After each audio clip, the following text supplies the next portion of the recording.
Welcome to Novel Love Hearing. We bring you hundreds of novel audiobooks covering every genre and every kind of story you can imagine. Action? We've got it. Adventure? Absolutely. Horror? Of course.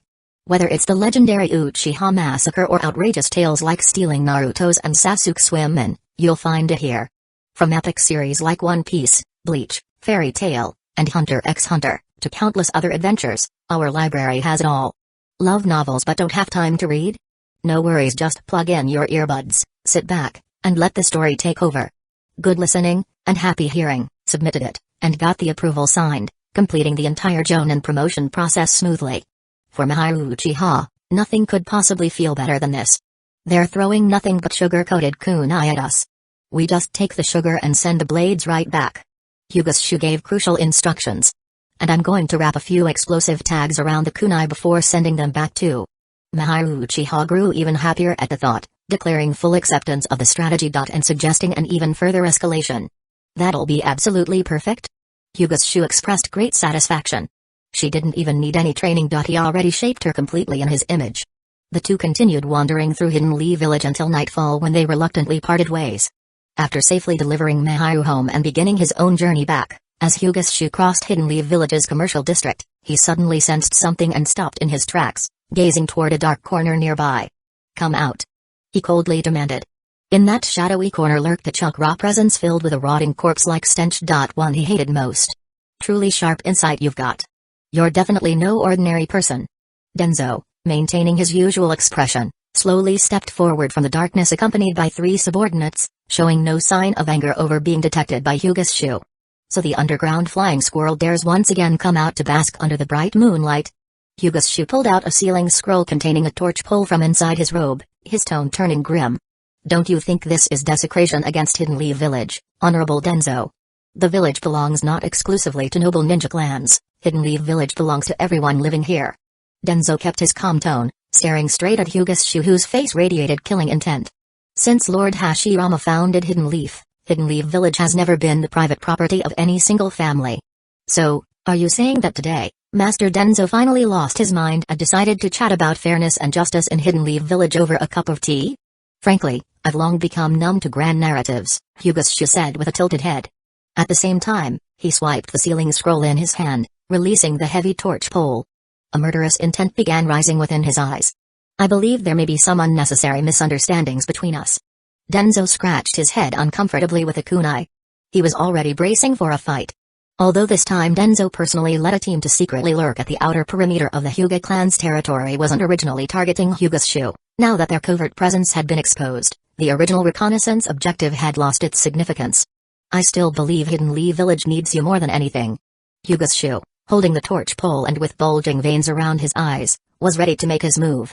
Denzo's repeated appearances, darting back and forth in front of him, had already worn his patience thin.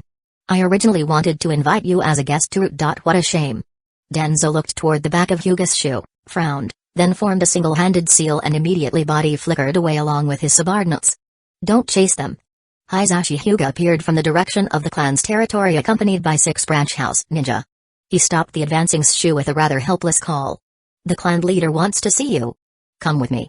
Without further explanation, Hisashi immediately turned around and headed deeper into the clan's territory. "Want to see me?" Shu raised his eyebrows slightly, deep in thought. His pace never faltered. He followed Hisashi toward the main house mansion located deep inside the clan's territory. Unlike the usual summons that demanded immediate return for a meeting with the clan leader, this time Hisashi used a relatively egalitarian phrase, "wants to see." Something extremely unusual. Now this was something entirely out of the ordinary. Since when did people from the main house become so considerate and reasonable? Hyuga felt puzzled. So, it definitely won't be anything good. Shu immediately became vigilant. He never believed the main house had anything good in store. "You certainly stole the spotlight during your battle in the Land of Wind, Shu, the clan head." Walking ahead, Hisashi calmly remarked, "Slain none other than Chio, the famed Hidden Sand Village advisor elder. That's a glorious feat unmatched even during the first Great Ninja War." "Who says that? Didn't both the Hokage and Raikage die during the first Great Ninja War?" Shu coldly countered, "Do you seriously think an old hag like Chio can rival 2 village shadow leaders? If it weren't for how strong you are, that mouth of yours would have gotten you into serious trouble." Hisashi showed slight exasperation. If I didn't have a relatively clear understanding of my own abilities, how could I afford to remain so relaxed? She retorted in response. Hisashi remained speechless. Facing the audacious Hyuga, although always feeling discomfort within, Hisashi mostly felt a sense of envy toward such unrestrained freedom. Ever since having the caged bird cursed seal branded upon his forehead, Hisashi, who had been raised under strict discipline, always cautious and respectful, had never once lived freely for himself. We've arrived. Accompanied by branch house ninjas, the two reached the main house mansion. Hisashi Hyuga stopped at the entrance and turned sideways, gesturing politely for Shu to proceed. Inside the mansion, a servant hurried out in haste and bowed respectfully to Shu. You're not coming in? Hyuga Shu asked curiously. What? Don't you plan to meet the clan leader together with me? Hisashi merely nodded, then turned away and left with the branch house ninjas under his command. Jonan and Shu, please follow me, said the servant softly.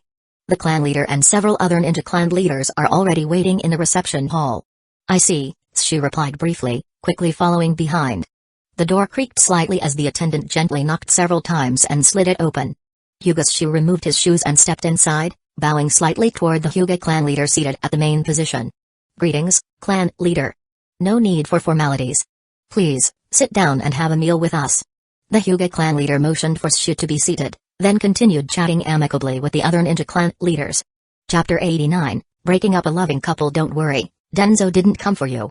After several rounds of drinks and a variety of delicacies had been served, the Hyuga clan leader finally spoke leisurely to Hyuga Shu. That old dog Denzo took a risk coming here mainly to figure out everyone's intentions. Judging by his expression, after being flattered by other ninja clan leaders and under the influence of alcohol, the Hyuga clan leader had already become somewhat tipsy. This was completely different from the Hyuga clan leader's usual aloof yet cautious demeanor. Especially after choosing to compromise with the Uchiha clan at the cost of internal pressure within the Hyuga clan, the resulting fallout caused the once unshakable Hokage faction to grow uneasy and restless.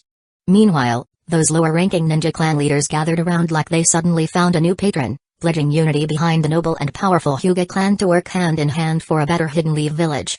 As for tonight's gathering of clan leaders now assembled in the main house's ceremonial hall, they were already the third wave of visitors after smaller clans began picking sides.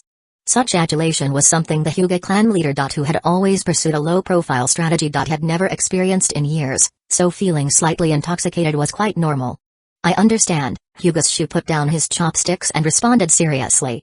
If Denzo had really come specifically targeting him, considering that old schemer's character and style, he wouldn't have shown up with just a handful of men at the edge of the Hyuga territory. It would have been way too risky. Even if Denzo wanted to take action against him, the move probably would have happened secretly during an outside mission. Especially since he'd been conspiring with Hiruzen for many years. The mission itself might have even been a tailor-made trap from the start. Well then, as it's getting late today, we'll take our leave now. The clan leaders who had already received the promises they desired also showed their wisdom by rising politely to depart. Alright then, dear fellow clan leaders must have had a tiring day. I also have other affairs on my hands, please forgive me for not seeing you off further. The Hyuga clan leaders stood up to return the courtesy while signaling Hyuga Shu to stay behind. Additionally, Hisashi will handle all specifics, so please rest assured, esteemed clan leaders. Obviously, the Hyuga clan had already prepared countermeasures aimed at Denzo and other village factions seeking information. Especially since this was precisely when most lower-ranking ninja clan leaders began picking sides in large numbers, the Hyuga clan leader naturally hoped these aligning clan leaders wouldn't make any mistakes, otherwise, losing lives was trivial compared to potentially damaging the Hyuga clan's dignity and prestige. So, are you still associating with that Uchiha Chunin recently? Only after all other clan leaders left did the Hyuga clan leader pour himself a cup of tea and leisurely ask. Miharu-chan, an affectionate suffix, became Jounin today. Hyuga Shu answered. Jounin? The Hyuga clan leader couldn't help but pause. He hadn't anticipated this. Hiruzen Sarutobi actually approved Sakamo doing things his own way? With the Hyuga clan's information network, he naturally knew about the tensions between the Will of Fire faction led by Sakamo Hatake and the Hokage faction. This was precisely why he had orchestrated the surface-level reconciliation with the Uchiha clan. Since joining Hidden Leaf Village, the Hyuga clan had always adhered to a policy of isolationism and biding their time. Now that they finally saw an opportunity to break the Hokage faction's monopoly over power, he naturally didn't want to stay out of the game. But now, third Hokage Hiruzen Sarutobi had actually agreed directly to the Jonin promotion review proposed by Sakamo Hatake under his title as Jonin unit leader. And such a provocative power move hadn't triggered any serious conflict between both sides. Although it was justified as an emergency wartime measure to temporarily lower the promotion standards, regardless of the justification, it still constituted a violation of precedent. According to the broken window theory, if one exception is allowed, another will soon follow. If Sakamo Hatake continued pressing forward, even if the Hokage faction wanted to change course afterward, they would face criticism from other villagers. After all, conventions are established step by step precisely through their repeated violations. While establishing traditions is extremely difficult, breaking them is far too easy. Therefore, the smooth promotion of Nahiru Uchiha to Jonin status genuinely caught many clan leaders, including the Hyuga clan leader, off guard. I suppose so. Hyuga's Shu nodded. Has everyone else heard about it already? The Hyuga clan leader frowned involuntarily. They spent the whole day walking around Hidden Leaf Village Commercial District. Anyone who needed to know already does. Hyuga's Shu shrugged casually. You mean that Nahiru Uchiha spent the entire day walking around with you wearing her Jonin uniform? The intelligent and quick-witted Hyuga clan leader immediately turned grim. Exactly. Hyuga's Shu nodded again. This was an undeniable fact. Therefore, no matter how dissatisfied the head of the family might be, what had already happened couldn't be undone. So instead of hiding it awkwardly, it was better to face it openly. How old are you this year? The Hyuga clan leader paused thoughtfully before changing the topic. 16. Hyuga's Shu replied promptly. He'd be turning 17 in another 3 months. You're not even 18 yet, and you've already broken all of the ninja's 3 taboos. The Hyuga clan leader snorted coldly from his lofty moral stance. You haven't even entered your true growth phase yet. You must be more careful with your actions. Hey. Hyuga's Shu had no words to reply. He didn't even remember his own age. How could he pretend to care? The main house noblemen have stayed above everyone for far too long. They don't even bother pretending to be sincere anymore. The most important thing for our clan is bloodline, whether it's for the main house or the branch house. Although the Hyuga clan leader deeply disliked Hyuga's Shu's attitude, he still patiently explained, the noble Byakugan bloodline absolutely must not flow outside the family. This has been an ironclad rule followed for thousands of years. So according to the clan leader's meaning, Hyuga's Shu's expression immediately changed. The family will arrange for you to marry a female member from the branch house. Meet her the day after tomorrow. The Hyuga clan leader remarked offhandedly, I'll leave tomorrow for you to handle that female Jonin from the Uchiha. I don't want any further entanglements between you two. Spoken as if turning serious matters into child's play, treating lives like toys to be played with. I refuse. Hyuga's Shu's attitude was equally direct. He truly despised going through the motions with such matters. It wasn't just about his feelings for Nahiru Uchiha, he also refused to deceive an innocent branch house girl about her future. The clan has already shown you more than enough leniency. Some things are fine to dabble in, but don't overstep your bounds. The clan leader's face darkened as he glared at Shu's forehead, hidden beneath the Hidden Leaf Village headband. Your bloodline has always enjoyed defying the main house, yet no matter what, the main house remains magnanimous. You need to learn your place and show some gratitude. My heart is filled with gratitude. Shu rose abruptly and headed straight for the door. The clan leader's expression grew even darker at being so openly disrespected. His right hand moved as if to activate the cursed seal, but ultimately, due to certain considerations, he refrained from acting directly. 3 o'clock the day after tomorrow afternoon. I hope you manage yourself appropriately. Just as Shu opened the door to leave, the clan leader called out behind him. Humphrey. Shu snorted coldly and strode away. Chapter 90. Deep-seated resentment. Even though he had always suppressed his true emotions on the surface, Hyuga's Shu never forgot the fear he felt at the very beginning of his reincarnation into this absurd ninja world. Especially after the deaths of his birth parents in this life, he still had to grit his teeth and pretend to be ignorant. An especially stubborn, headstrong, and socially insensitive persona. While feigning politeness toward the academy instructors and fellow students at the Hyuga clan academy who kept urging him to feel gratitude. As for the so-called blessings bestowed by the main house, mentioned by the clan leader, just thinking about it made Hyuga's Shu furious. In both his past and present lives, vengeance for one's blood relatives had always been deeply rooted in his mind as sacred and supreme. To those who exploited branch house members yet expected them to feel grateful for the scraps they received, Shu could only offer 3 words, drop dead. Growing angrier with every thought, when Shu stepped out of the main house mansion's gate, he kicked the stone flower pot at the entrance so hard that it shattered completely before storming off in a rage. Father. Hayashi Hyuga, hiding in the back hall, entered the reception hall and bowed respectfully only after Shu had left. He had wanted to find the right words, but didn't know where to start. He understood very well the situation regarding Shu's parents. What's more, The decision to set a warning precedent years ago had been made personally by the current head of the Hyuga clan, his own father. Although the names and numbers of rebellious branch house members condemned under curses were treated as top secrets within the clan, never allowed to be inquired about. It was nothing more than a self-deluding effort. Privately, anyone with eyes and ears could make a rough guess about what was going on simply from changes in the frequency of certain clan members' appearances. This kind of cultural backdrop, along with rising resentment among the branch house, made the main house feel like they were sitting atop a precarious tower built entirely of explosive tags.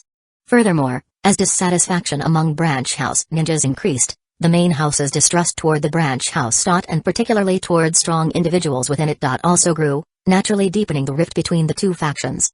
In order to maintain their lofty status, the main house had no choice but to impose even stricter control over the branch house.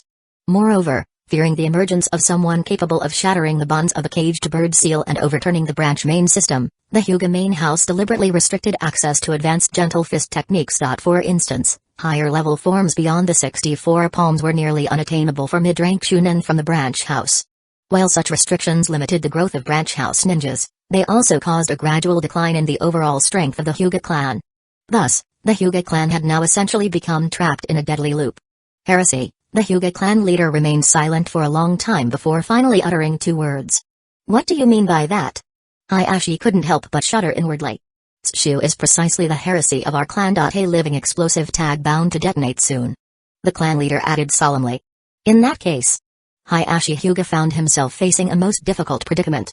According to the Hyuga clan's millennia-old traditions, not only heretics but even disobedient branch house members had no place in the clan. Although officially Hyuga's Shu was merely a newly promoted meritorious jonin with no external supporting forces or dependent factions, following the Hidden Sand Village Blitzkrieg victory, as Sakamo Hatake's combat report spread through the ranks, Shu. Top contributor in this round of Blitzkrieg operations. Rose rapidly in fame within Hidden Leaf Village's ninja community thanks to his achievement of personally slaying Elder Chio of Hidden Sand Village, particularly being regarded by the martial faction as the modern-day model for Hidden Leaf Village's foreign military campaigns. Unlike those past hyped-up martial prodigies whose reputations relied on exaggeration, today's Hyuga's Shu possessed genuine battle achievements. There was simply no comparison anymore. Furthermore, attempting to act against Hyuga's Shu at such a critical moment could even provoke dissatisfaction, perhaps even mass rebellion, among the branch house ninja. "Don't worry."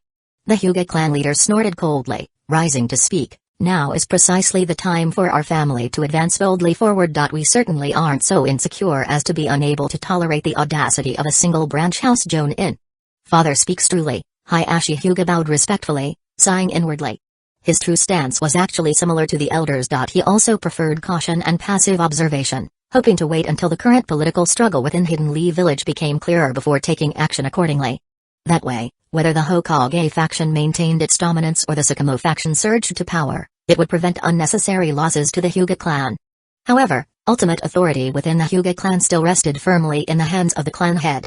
Once the clan leader made his decision, no one could stop his will from being fully carried out throughout the family. Except for this special arranged marriage incident, specially orchestrated to test Shu's loyalty.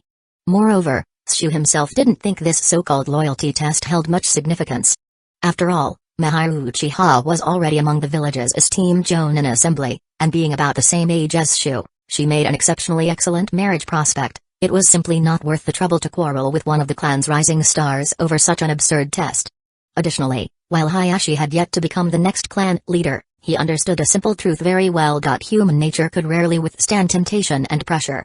Make it clear to him later. If he fails to appear before the bride our family has arranged within 2 days, don't expect us to take drastic measures if he doesn't show. Before leaving, the head of the Hyuga clan threw down another harsh warning. "As you command." Though deeply reluctant, Hayashi could only bow in submission. But he had never been on good terms with Hyuga's Shu, and they had never even met alone before. Therefore, if he approached him directly to break up a loving couple, Shu would surely refuse to listen. Thus, Hayashi Hyuga immediately thought of his younger brother Hisashi. Hayashi believed that while the relationship between Hisashi and Shu wasn't close, there was still a connection through Hisashi's training of Shu in the Gentle Fist 64 palms. Even if he couldn't change Shu's mind, he could at least show mild support during the meeting in 2 days, giving everyone a graceful way out. As for asking Shu to abandon Mahiru Uchiha, the girl who had walked through mountains of corpses and seas of blood alongside him. Honestly speaking, if Shu really did that, Hayashi would only think less of him. When Shu returned home, He carefully cleaned the altar and the offerings placed before the photos of his late parents, just as he had done when he returned to the village for rest in October. He also replaced the flowers, offerings of fresh fruits, and incense sticks. The previously empty hall once again filled with the faint scent of burning incense. Shu then took out a kneeling cushion, sat cross-legged before the black and white photo on the wall, and closed his eyes in meditation. Endurance only bred fury, retreat only stoked his rage. The caged bird, Tenketsu, curse seal that had bound him all along had already faded significantly under the effect of the summoner's skill, Purify. Facing pressure from the main house now, Shu no longer wished to keep swallowing his anger and humiliation. Chapter 91, Conflict without breaking. When Hisashi Hyuga finally returned to the clan compound after completing his duties, he was immediately summoned by his older brother Hisashi. The latter made a peculiar request. He wanted Hisashi to persuade Hyuga to cooperate in staging a fake engagement scene. Upon hearing this, Hisashi Hyuga nearly froze in horror. Although during their diplomatic mission to the Fire Daimyo's court, Hisashi Hyuga and Hyuga had worked together relatively smoothly. Some subtle manipulations were even accepted and executed by Shu beyond expectations. This did not mean that Hisashi had rekindled any kind of closeness with him. Especially when it came to interfering with someone else's relationship or expecting compliance with an arranged marriage scenario. Hisashi Hyuga wanted no part in this tangled business. After all, once his elder brother succeeded as head of the main house and chief of the entire clan, he himself would become the leader of the branch house. If Hyuga held a grudge and started stirring things up among the branch house ninja ranks, how could Hisashi possibly maintain control? Despite Hyuga's current lack of strong support or allies, if he truly decided to go independent and rallied under him the war hero Tamaki. Who had slain the hidden Sand Village advisor Elder. There would undoubtedly be plenty of reckless martial faction ninjas, and even more restless branch house members, eager to follow his banner. This would cause major headaches not only for the Hyuga main house but also for Hisashi himself, the appointed leader of the branch house. Moreover, Shu's rise had opened a new path for confused branch house ninjas. An alternative road to influence through active contributions to the village, forcing the main house to think twice before exerting pressure. Otherwise, public backlash from fellow ninjas who fought alongside him could easily overwhelm the Hyuga clan under waves of outrage over persecuting a hero. This is a direct order from father. Hisashi saw the hesitation in his younger brother's eyes and put an end to any objection with a single light yet decisive sentence. I'll find Hyuga first thing tomorrow morning. With a sigh, Hisashi Hyuga accepted this difficult assignment. As for whether it was truly their father's command. At this point, irrelevant. The difference in status between main house and branch house alone was enough to crush any objections. Early the next morning, just as Hyuga emerged from his meditation, Hisashi Hyuga. Who had been waiting impatiently outside his door. Rang the bell. Come in. Too lazy to bother getting up and opening the door himself, Shu shouted from inside while preparing breakfast. Though deeply reluctant, Hisashi forced a smile that said, "You're the first person I thought of for something good," trying to gently nudge Shu in the desired direction. I apologize. The humble setting doesn't do justice to your distinguished presence. Hyuga already suspected why this somewhat familiar clansman had come, but he had no intention of giving him the chance to voice his purpose. After guiding Hisashi to the living room, he placed a few cheap clay teaware sets on the table, motioning for Hisashi to help himself while he continued cooking. I should have brought some gifts along before visiting. Hisashi looked at the empty, low-quality teaware set, unsure what to do.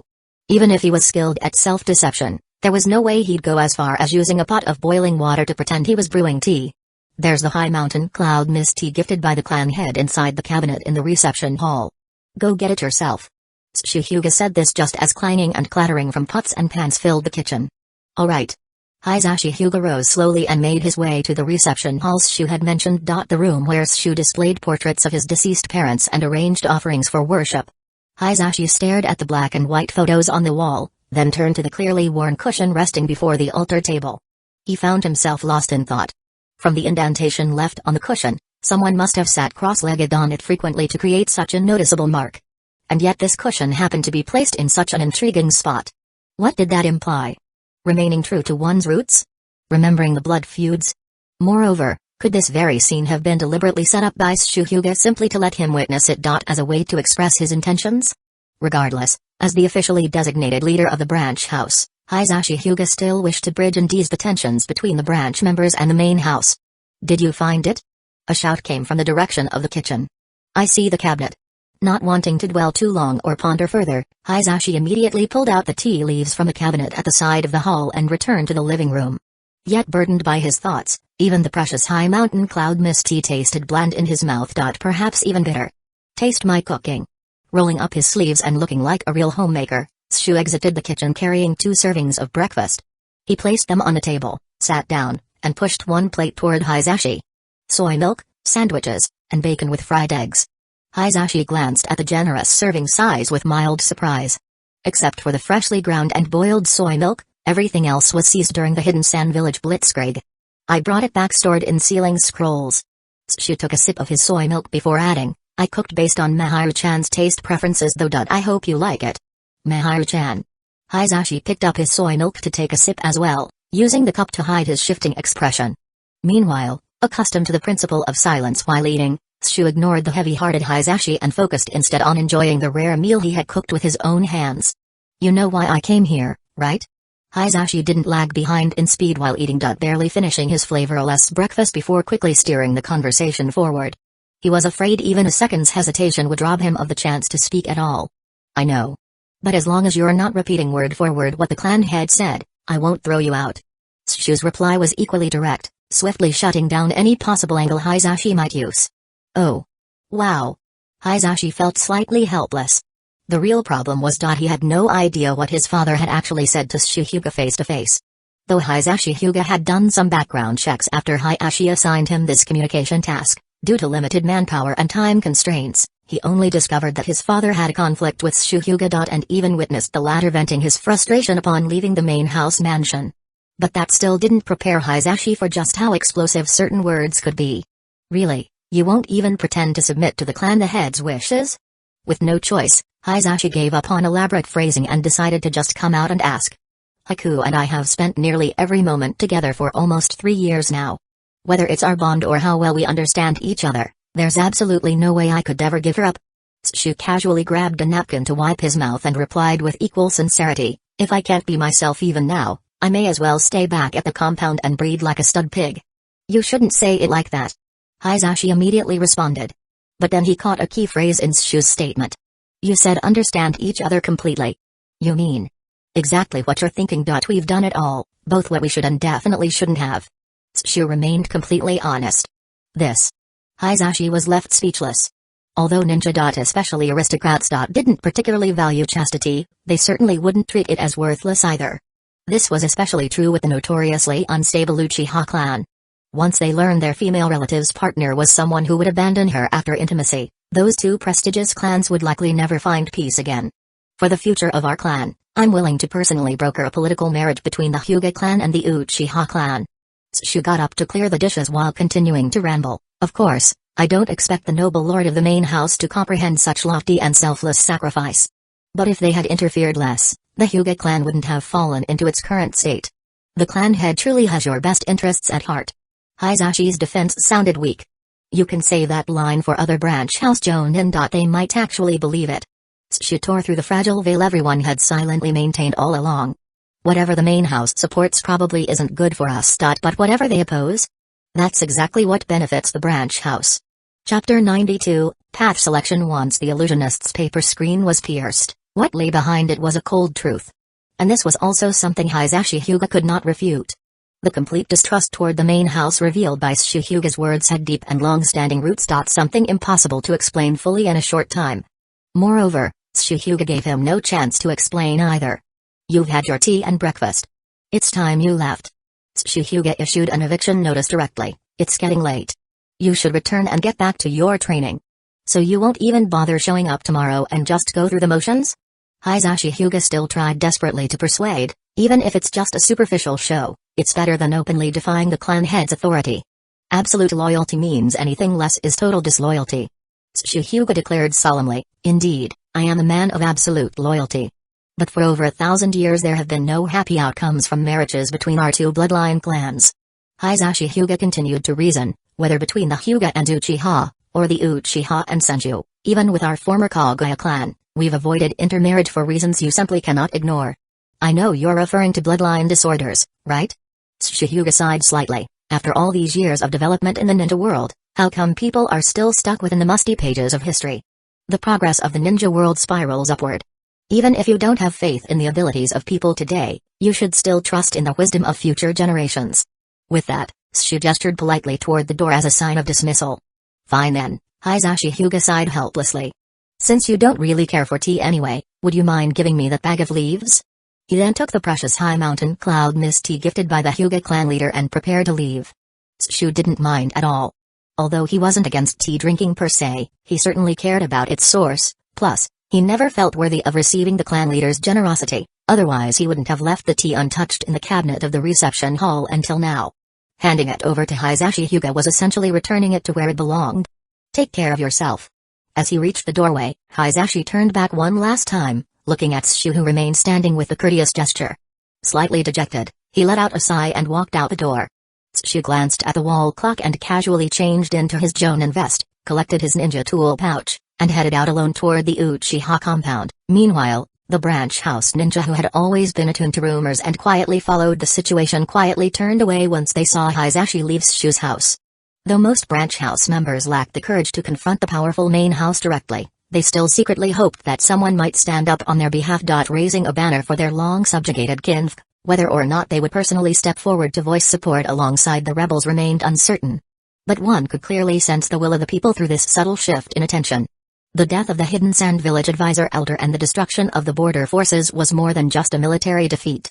More importantly, it marked a major reshuffling within Hidden Sand Village's internal power structure.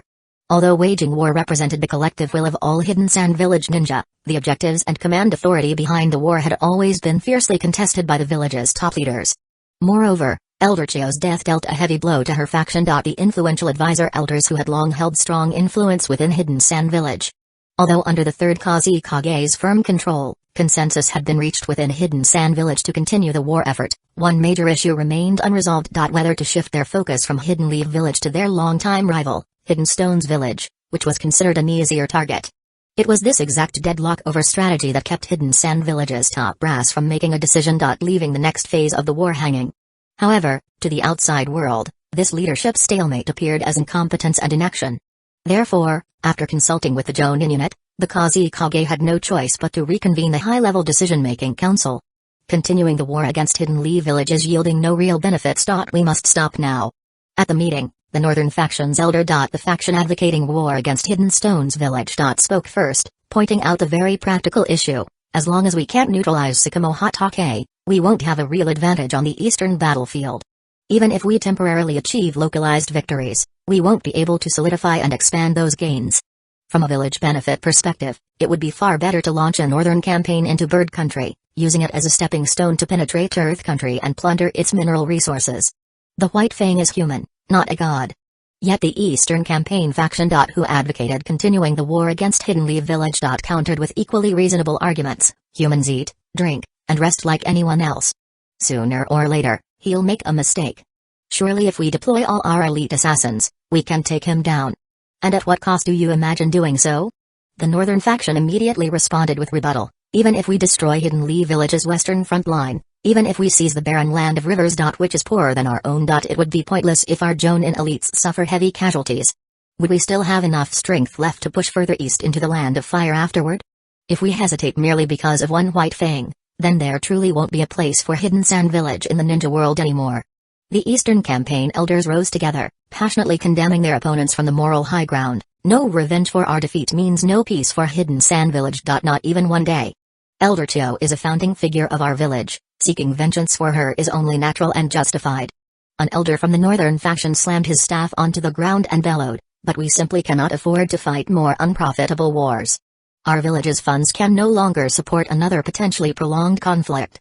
The will of Hidden Sand Village shall overcome all obstacles. The Eastern Campaign group still refused to back down. Just wait until you're too hungry to even swallow military rations pills. You'll be singing a different tune then. The northern faction elder stood up and mocked. Have you made enough noise already? After listening to the cacophony of arguments for some time, the Kazekage finally spoke in resignation, halting the group of elderly elders who had long since lost most of their teeth. Elder Ebizo, what is your view? The Kazekage turned his gaze toward Ebizo, who had remained silent throughout. He was not only Hidden Sand Village's highest-ranking advisor and one of the village's founding elders, but also Chio's younger brother. To a certain extent, his stance would determine where Hidden Sand Village's next strike would be directed. In my heart, I wish Sakamo Hatake were dead today. Ebizo hesitated briefly before speaking slowly. However, I believe everyone here understands our village's current situation well enough that I don't need to elaborate further. The assembly of elders fell into silence. They all knew the village's plight, but that had nothing to do with the ongoing factional struggle. Did the village's difficulties mean they should stop fighting for power? Of course not.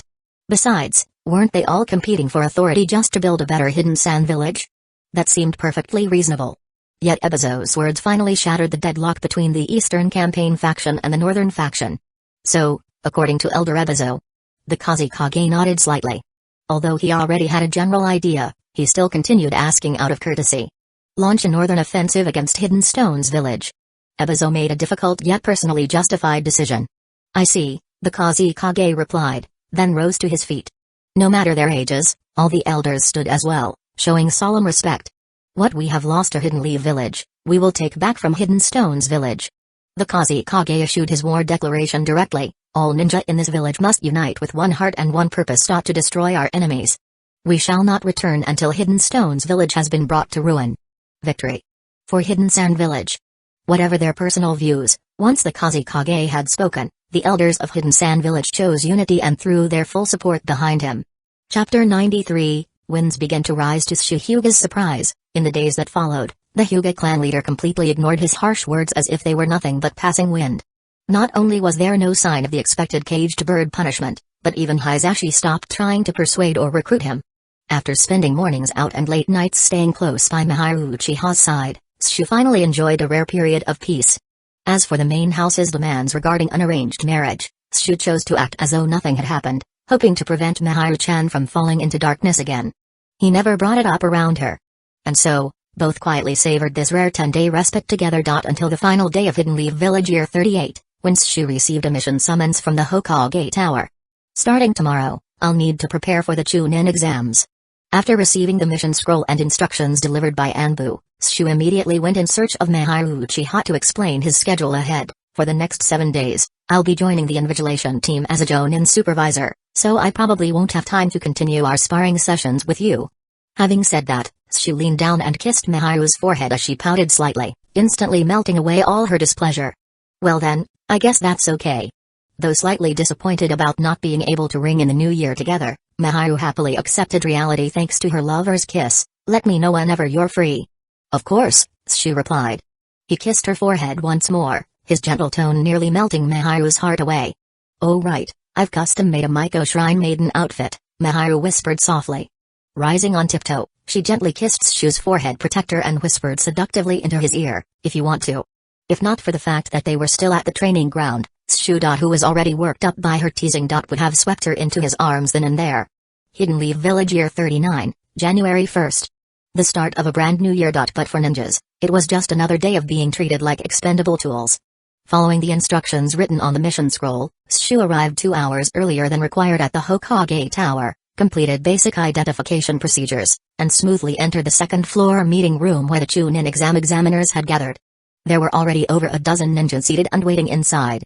Most wore Chunin uniforms, though Shu didn't recognize any of them, so he simply chose a corner seat and shut his eyes for some quiet rest. After nearly another hour of waiting, all the examiners gradually arrived, and the room slowly filled with chatter. Shu Jonin, good day. A rough voice came from beside him. Is this seat taken? Not at all. Please go ahead. Shu slightly opened his eyes and gave a polite nod to the newcomer. It's been a while, Kodu Jonin. Didn't expect you'd actually remember me, Kodu Jonin said, somewhat surprised. The Jonin named Kodu was the very man who openly defied the previous leader of the Jonin unit when Hyuga Shu first attended a Jonin meeting, even stirring up a group of Jonin to rise against and drive away the former leader, who hailed from the Nara clan. Because of this, Shu still remembered him clearly. Moreover, from what Kato Hyan, another Jonin sitting beside Hyuga Shu, had explained at the time, Kodu was also one of Lord Sakamo's most loyal supporters. Given this background, Shu didn't mind deepening their camaraderie. I was deeply impressed by your performance at the Jonin meeting, Kodu-san. And as you probably know, I myself served under Leader Sakamo for a certain period. Shu smoothly expressed his goodwill. I hope there will be an opportunity for us to fight side by side together, Shu-kun. Jonin Kodu extended his right hand. Their hands clasped firmly together. Jonin's Shu. At that moment, another voice greeted from the doorway. A golden-haired man with a bright, radiant smile approached. Senior Hyun. It's been a while. Hyuga released Kodu's hand and waved warmly to Kato Hyun, whom he had met briefly before, signaling him to sit. Jonan Kodu, long time no see. Did you just finish a rotation shift recently?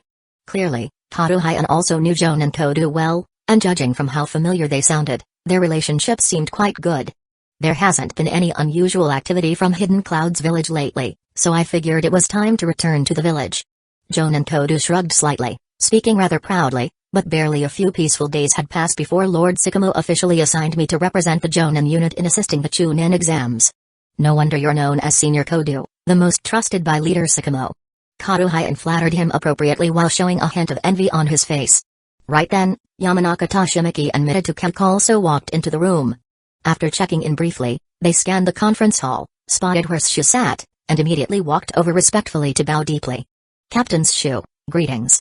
You're both too kind. Hyuga stood to return the gesture. I've already stepped down from my position as retired company commander, there's no need to keep calling me captain anymore. Not at all, not at all. We've all seen Captain Shu's gallantry on the battlefield with our own eyes. All of us would welcome the chance to serve under your command again someday. While humbly accepting the courtesy from these two Jonin, they naturally sat down in the empty seats behind Shu. Though Jonan Kodu remained outwardly calm as he watched this unfold, he silently revised his opinion of Hyuga Shu upward. As a ninja who had only become a Jonin less than 2 months ago through wartime merits, Shu gaining such support from the martial faction surprised Kodu. Besides, he also recalled that during the meeting to impeach the previous Nara leader, Shu had still been merely a Takubutsu Jonin. The new generation in the village is truly unstoppable. Jonan Kodu sighed inwardly, simultaneously making up his mind to fully bring Hyuga Shu into Sycamore Hatake's faction. Damn it, where's that damn supervisor? This is taking forever. He had arrived over an hour early to avoid being late. But even after a further half-hour wait, the main platform in the Hokage Tower's chamber was still unoccupied. The Hokage Tower staff handling registration offered not even a word of explanation, simply letting the examiners inside chatter and grow rowdy. Administrative ninja at the Hokage Tower? Always the same, Kato Hyun shrugged, speaking with the tone of someone who'd seen it all before. Generally speaking, the deadline they specify on mission documents is usually set about an hour earlier than the actual required arrival time. Just to be safe. What a red tape nightmare. Kodu Jonan snorted contemptuously. What's your take, Shu Jonin? A tedious trick of upper management, Shu replied with a slight nod, stating from a neutral standpoint a conclusion everyone found convincing. He himself wasn't overly ambitious. Right now, he aimed only to become either the second-in-command or top lieutenant within Sycamore Hatake's new Will of Fire faction. A well-timed nod of agreement would help him blend smoothly into the circle surrounding Sycamore Hatake. Chapter 94, Ripples That Start a Wave. Esteemed colleagues, the elders will be slightly delayed in attending this preliminary meeting for the Chunin exams due to unforeseen circumstances. Please maintain your patience and remain quiet for now. As the meeting room filled with noise and complaints, the administrative ninja. Who had previously seemed indifferent. Was finally compelled to step forward and explain. I bet it's those mission document writers messing things up again. Since Hyuga Shu and Kodu Jonan hadn't been keeping their discussion private, their words successfully provoked frustration among other high-ranking Jonin who, though unfamiliar with them, had also grown impatient waiting. If this happens again next time, I'll initiate an impeachment proposal within the Jonin unit. Time is money, you know. Hyuga Shu chose the perfect moment to chime in sarcastically. Exactly. Exactly. Kodu Jonan, always eager to stir trouble, immediately added fuel to the fire. Everyone here are veteran ninja with both seniority and achievements. Making us sit around doing nothing like this is practically treating ninja lives as jokes. Now, let's not overreact. The administrative ninja nervously wiped cold sweat from his forehead, hurrying to appease the angry Jonin. The elders really are occupied. We've already sent people to notify them. Just please stay calm a little longer. Bang. As the administrator tried explaining frantically, the meeting room doors suddenly slammed open violently. Surrounded by several Root Division ninjas wearing mask patterns, Denzo appeared at the doorway, his expression dark and stormy. The previously noisy room fell into absolute silence. What incredible authority Denzo displays. Hyuga Shu charged ahead once more. I wonder whether Hidden Leaf Village has developed any privileged class? Whether the righteousness of the original Will of Fire still exists? For instance, should someone compensate extra for maliciously damaging public property? In broad daylight. Or rather, right under our noses. Do we really need to call the policing department to deal with Root Division shinobi showing up in the village? You're so brave. Does your clan head know you act this way? Denzo's face turned even darker with humiliation, glaring fixedly at the provocateur Hyuga's shoe, spitting out threatening words through clenched teeth. Will you run to your clan head if things go south? Hyuga's shoe chuckled cynically. It seems Denzo has grown used to intimidating others with his power. His threat tactics have dropped below academy student level. PFFT. Several Chunin ranked examiners to be couldn't help but laugh out loud. Once someone started it, the suppressed amusement everyone had been holding back due to fear became uncontrollable. The entire meeting hall erupted in thunderous laughter. Except for a few particularly clueless members of the martial faction, disliking and opposing root forces led by Denzo represented political correctness for most ninja, especially those belonging to noble clans. Had the power balance between both sides not been so lopsided, someone probably would have attacked Denzo long ago. Therefore, nobody found Hyuga's shoe's mockery inappropriate. Instead, they felt incredibly relieved and delighted. Even Midatuke, whose family was part of Hidden Lee Village's legendary F4 alongside Denzo's faction, ended up chuckling along with the other ninja present. As for Kato Heian, whose clan enjoys an alliance with the Senju, he laughed louder than anyone else. For a moment, an unusually light-hearted mood swept through the meeting room. Meanwhile, Denzo's expression turned darker and colder by the second. His fury growing as he became the unwitting star of the room's collective mockery. After all, how often did one witness such a rare scene where the ever-cunning and ruthless Denzo found himself at a complete loss? When had the mighty shadow of the ninja world, feared by powerful clans within and known to silence crying children at the night outside, lost his dignity and intimidation? Amidst his frustration, a sudden thought struck Denzo. When exactly had his fearsome reputation, built through ruthlessness and iron-fisted control, completely shattered in just 2 short months? And all of this could apparently be traced back to that detestable branch house ninja, Hyuga. Denzo had originally believed that after acquiring chakra-infused metal in the post-war Land of Wind and using it to obtain some of the puppets from the Chikamatsu collection. Which were left behind by Elder Chio of Hidden Sand Village. Even if Hyuga didn't publicly show any signs of improving relations, at least tensions would ease rather than escalate further. But now, it seemed that the peace offering he thought he was making meant absolutely nothing to Hyuga. This was nothing but foolish faith. Gritting his teeth tightly, Denzo glared fiercely at Hyuga, the instigator of this chaos. His heart filled with an urge to tear him apart on the spot. Right now, his murderous intent towards Hyuga had reached an unprecedented level. Yet, glares can only wound in one's imagination. Since Denzo wasn't born into renowned Dojutsu bloodlines like Uchiha or Hyuga, naturally, his gaze held no real attack power whatsoever. To the shinobi in the conference room, Denzo standing there motionless must have meant he'd been completely stunned into silence by Hyuga's bold defiance. Thus, previously timid Chunin began murmuring loudly among themselves. What kind of example is Hokage Tower setting, making so much noise? Thankfully, Koharu Udatane hurried in soon after, quickly quelling the unrest in the meeting room. Humiliated and stripped of pride, Denzo could only let out a cold snort before leaving together with Root Division ninjas who were there for show. Today marks the start of a new year, and the delay was due to urgent village matters. Please understand, Koharu added as explanation, then swiftly shifted topics. Since this Chunin exam session was called together on short notice, aiming to rapidly promote capable gain and to replenish military shortages, the Hokage Tower had simplified certain procedures accordingly. The entire Chunin exams consisted of 2 stages. The first stage was a 7-day wilderness survival and squad competition trial. It tested each Genin team's ability in intelligence gathering, tactical planning, and adaptability throughout. The method used was the traditional Heaven and Earth scroll collection and contest style. Considering possible duplicates during the scroll fights, the estimated elimination rate was around or above 65%. Those who survived this stage were either elite prodigies among the Genin or plain lucky bastards. The second phase would be one-on-one solo duels between ninja, aimed at eliminating those who barely survived the first round by luck. Although this Chunin exam might have been a bit shorter than usual, it still covered everything essential, especially battlefield skills. According to Koharu Udatane, promotion to Jonin wasn't just about winning matches. More importantly, it depended on displaying courage and wisdom throughout the entire exam. The proctor's responsibility was to monitor each squad closely during every stage and evaluate their performance, helping the village decide whether to approve their promotion. Koharu also emphasized the real goal of this Chunin exam was to find field agents urgently needed at the front lines. What's Hyuga sarcastically called cannon fodder. So the examiners had to watch over the Genin safety and aim for 0 casualties. In Shu's eyes, and those promoted straight from war zones, this exam held no challenge at all. Anyone struggling with these trials probably wouldn't have survived long on the battlefield anyway. Jonin's Shu. Just when Shu started dozing off from boredom, Kato Heian beside him nudged his arm lightly, reminding Your assigned duty starts now. Oh.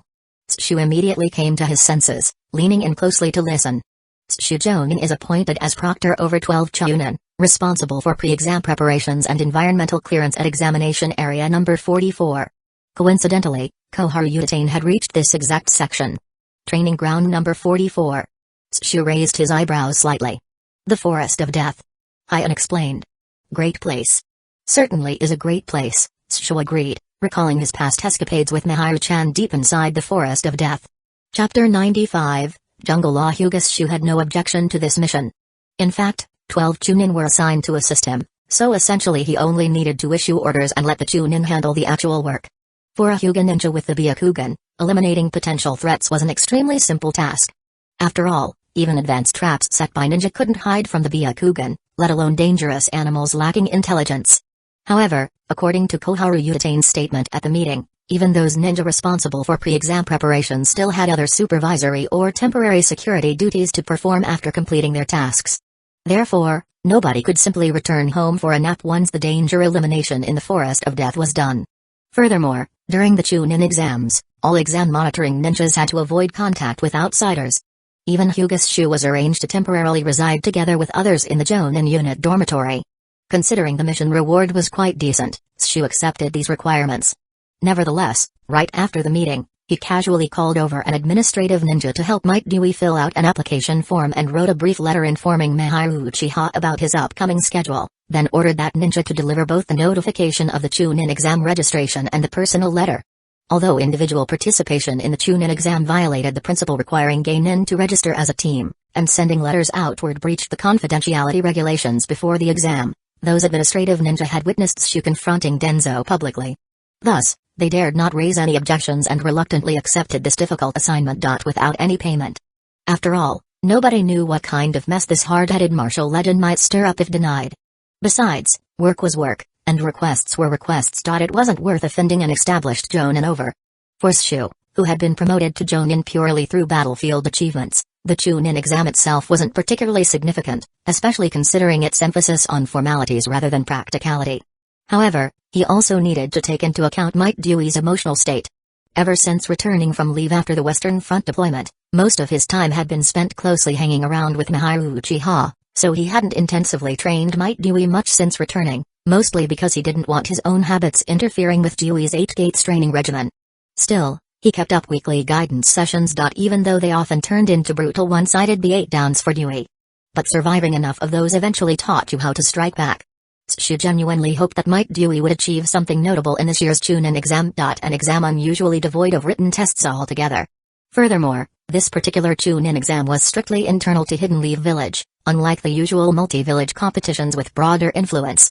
As such, there was no need to be overly concerned about inter-village implications. Immediately following the exam, nearly all participants, regardless of their results, would likely be dispatched to various ninja force camps desperately short-staffed, filling frontline gaps. Consequently, powerful clans showed little interest in this disguised wartime mobilization, making it truly a rare chance for commoner ninjas to finally have a level playing field to prove themselves. As for whether Might Dewey could successfully pass the Chunin exams, Hyuga Shu wasn't particularly concerned. If Dewey passed, then Shu, who had arranged for him to take the exam alone, would be seen as a model of discernment, earning Might Dewey's deep gratitude and unwavering devotion. If he failed, well then, in future battles, Shu would simply give Dewey a larger share of the credit so that he could rise through the ranks by wartime achievements. At the same time, Shu could casually mention here and there, openly or subtly, that some unfounded underhanded dealings within the village had cost Dewey his promotion. This way, Dewey would grow disillusioned with the village and become just as devoted to his teacher instead. Thus, no matter what, Shu would never lose, the end result would always be a win-win situation. Or more precisely, Shu winning twice. Now this is entertainment. Within the Forest of Death, Hyuga Shu was still highly satisfied with his micromanagement as he directed his 12 subordinates into a frenzy.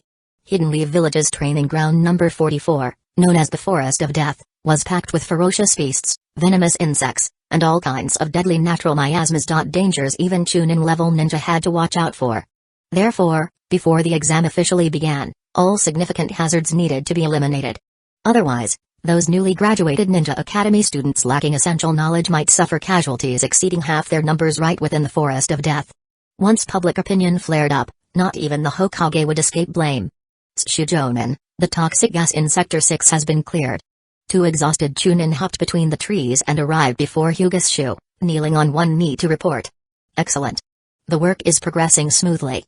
Shu was very pleased with their performance, but before these two overworked and overtired Chunin could even enjoy a moment's relief, he promptly issued new orders: 10 minutes for your meal, 30 to rest.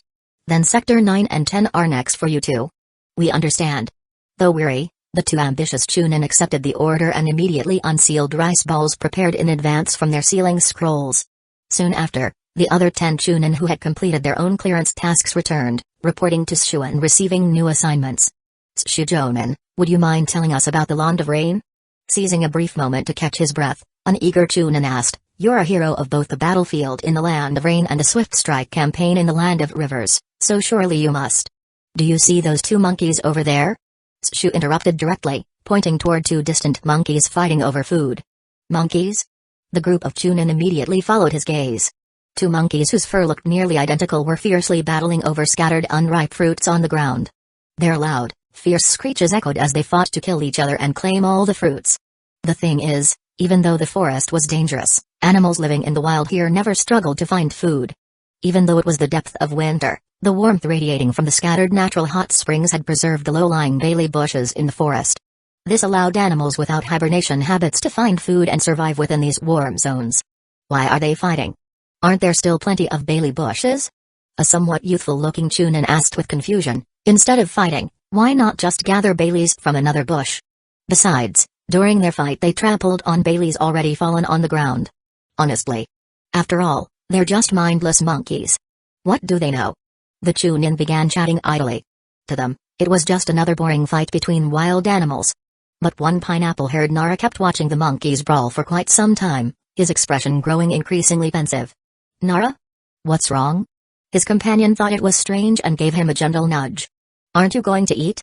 We still need to rest up before continuing our work. Hyuga, Nara gently shook his head, signaling to his companions that he was fine. Then he turned and bowed deeply to Hyuga, asking earnestly, do you mean to say war is as absurd as monkeys fighting over baileys? No. Hyuga shook his head firmly, immediately denying the suggestion. War among ninja is far more foolish than monkeys fighting over already harvested fruit. Huh? The Chunin looked at each other in confusion. Such words really shouldn't have come from someone like Hyuga, who's known to be all about the martial faction. Isn't the martial faction's stance about survival of the fittest? What exactly do you mean? Nara was equally puzzled. I mean the scale of war is too small.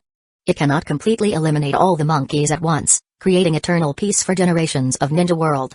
The only way to stop war is through war itself, Hyuga continued, gesturing toward the two brawling monkeys, just like these disgustingly stupid monkeys here. Now tell me, how would you resolve their conflict? Separate them? Provide sufficient food? Ganjutsu, control them. The Chunin who mentioned Ganjutsu could actually be considered talented. Hyuga couldn't help but glance at him a few times. This idea at least coincided with Madara Uchiha's approach. Shujonen, what do you think? After discussing among themselves, the 12 Chunin found logical flaws in each of their proposed solutions. They turned back to Hyuga seeking an answer. I just said it, Hyuga replied, only by waging war can peace be preserved. He reached into his ninja tool pouch, retrieving two kunais, which he hurled toward the still brawling monkeys. Puchy! The sharp ninja tools pierced flesh, and before they knew it, the two monkeys had become nothing more than fuel for philosophical debates back in Hidden Leaf Village, collapsing lifelessly on the spot. All 12 Chunin fell silent in shock. Wherever there are people, conflict is bound to follow. This problem has gone unsolved for countless years. But if we can't fix the problem itself, we can still ensure it never resurfaces by removing those who cause it. Hyuga said calmly, this is the most efficient and effective method. Incredible. That's why Lord Shu is hailed as the rising supernova of the martial faction. The Chunin broke out in a cold sweat, but deep down, they couldn't help agreeing. There was some truth to what Hyuga had said. Chapter 96, Working night and day can't solve the problem? Then wipe out its root instead. Deep inside a dark cave, Denzo sat reading a special report on Hyuga delivered by a root ninja. Like a venomous serpent lying in wait in the abyss, Denzo quietly admired Shu's words even though they stood on opposite sides with countless conflicts between them. Such a waste. He ended up joining the wrong side, becoming one of those hot-headed martial faction fools. Though his tone dripped with regret, a stronger killing intent settled on Denzo's face.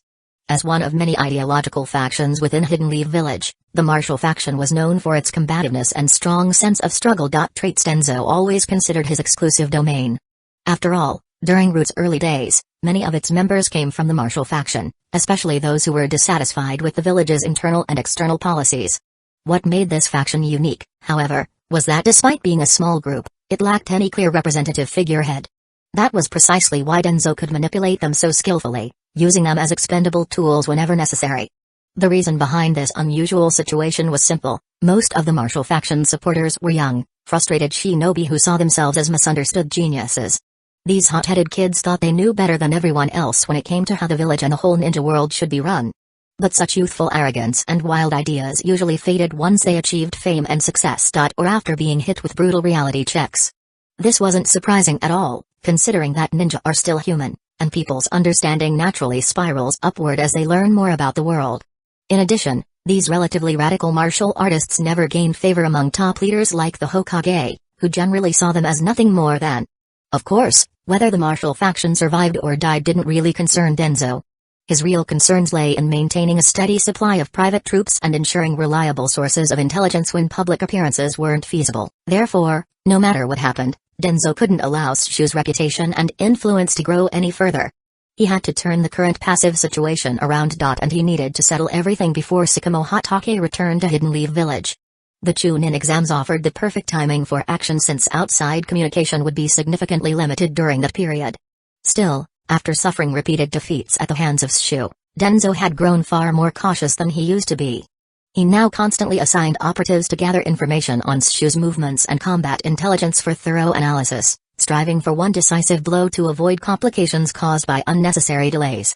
Moreover, he also planned to use intelligence gathered on hidden enemy agents to construct an entire scenario. A staged surprise attack by foreign ninja targeting Hidden Leaf Village's war hero. Thereby diverting suspicion from himself and placing the blame squarely on the Uchiha Policing Department, which was responsible for defending the village.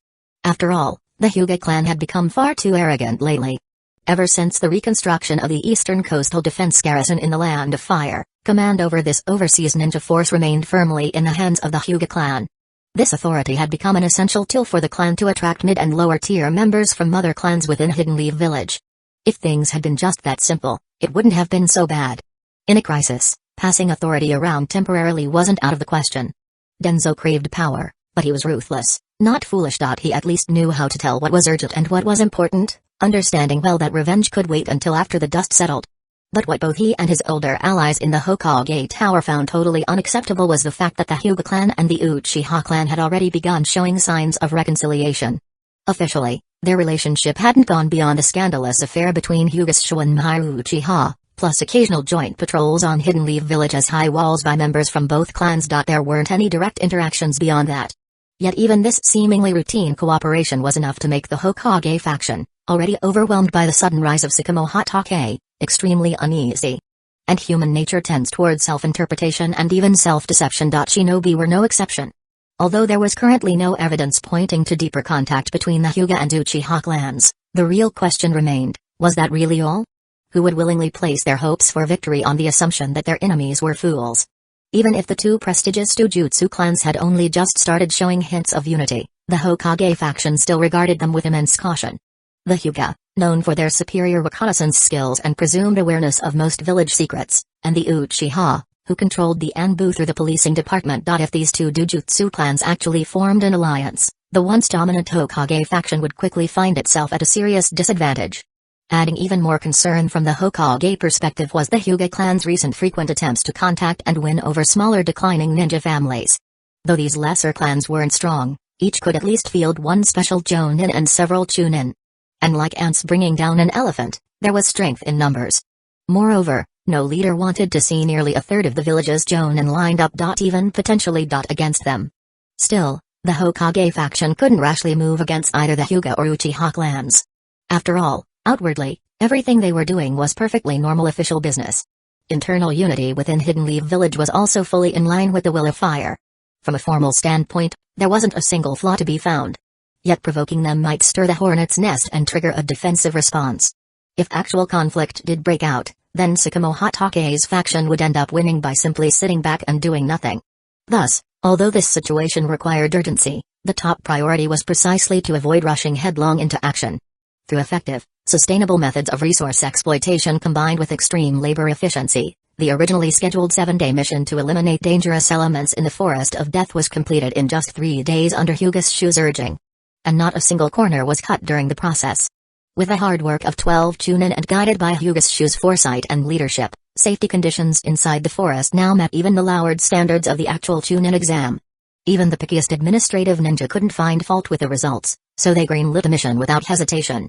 Hyuga's shoe exchanged a few words with the chunin assigned to him and shared contact details with Narayuki, who stood out among the rest. Then he returned alone to the temporary dormitory arranged by the Jonin unit. Just like the ninja force's cafeteria, the Jonin dormitory served 3 meals a day too. It wasn't great, but it was clean, nutritious, and there was plenty of it. Shu quickly filled his stomach before heading back to his room to meditate. In the absence of Miharu Uchiha's company, meditation was the only way to suppress the rising anger in his heart. But just as he was about to enter a meditative state, he suddenly sensed clattering footsteps coming from outside his door. Judging from the rhythm and direction of the steps, someone was definitely heading towards Shu's current dorm room. Sure enough, a few seconds later there came a knock on the door. Knock knock. Excuse me, Honorable Jonin Shu, do you have a moment? If you have something to say, just say it. Shu activated his Byakugan and glanced at the visitor, identifying him as a Chunin dorm attendant from the Jonin unit. He also swept his gaze over the entire building slightly, noticing 3 Anbu ninja downstairs, immediately understanding the situation. A message came through Anbu that the Hokage wishes to see you, so I've come to inform you. The Chunin dorm attendant's nervous voice replied from outside the door. I understand. I'll be down shortly. He paused for a moment before replying. It wasn't an issue at all for Shu to travel from the Jonin unit dormitory to the Hokage tower, the distance between them wasn't far. Chapter 97, Toil Through Nights to Hidden Lee Village. As current Hokage, Hiruzen Sarutobi. The revered third Hokage. Himself was the very embodiment of diligence, second to none since the village's earliest days. Though serving as the supreme military commander overseeing tens of thousands of ninja in Hidden Lee Village, Hiruzen had always prided himself on maintaining a relatively simple and upright lifestyle. Even when the embroidery on his Hokage's cloak faded, he merely had it repaired rather than replaced. At times, he even worked diligently past 10 o'clock at night. And yet, despite all that, Hidden Lee Village was vast, and strange things inevitably occurred. There were always those who sought to challenge the Hokage's authority, attempting to place personal will above the collective interests of the village.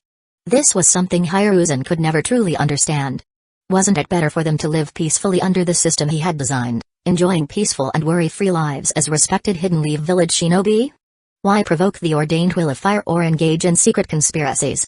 Moreover, the shadow of the ninja world, his tool for balancing external dissidents and intimidating the powerful clans. Seemed recently to have lost much of its former deterrence. That definitely wasn't good news. Although Denzo had long coveted the Hokage seat, Hiruzen fully understood his old friend's decades-old obsession. Yet it hardly mattered. After all, Denzo's popularity was pitiful, if not non-existent. Unless both of his longtime elder advisors died alongside him, Denzo would never gain support for such a position. To be even more objective, should the visible F3 of Hidden Lee Village collapse, the first to perish would undoubtedly be the root hidden beneath the earth. Therefore, although Denzo frequently stirred up covert schemes, everything remained within Hiruzen's control. At least that's what he believed. However, figures like the restless elements from Hyuga, Uchiha, and even the White Fang faction proved far less predictable and significantly harder to manage for the Hokage. If it were just Sakamo Hatake, that would be no big deal. After all, White Fang was a man of principle. A gentleman whom one could manipulate through conventional morality. So long as an ongoing war effort continued uninterrupted, Sakamo could be kept constantly deployed at the front lines, preventing his influence from ever crystallizing into irreversible momentum. But the Hyuga and Uchiha clans were no pushovers. The union of elite scouts and elite shock troops had the potential to overturn anything. And to make matters worse, the Hyuga clan protected and gathered many fallen ninja clans under their wing. Thus, after deep contemplation, the third Hokage identified a key figure. Hyuga's Shu.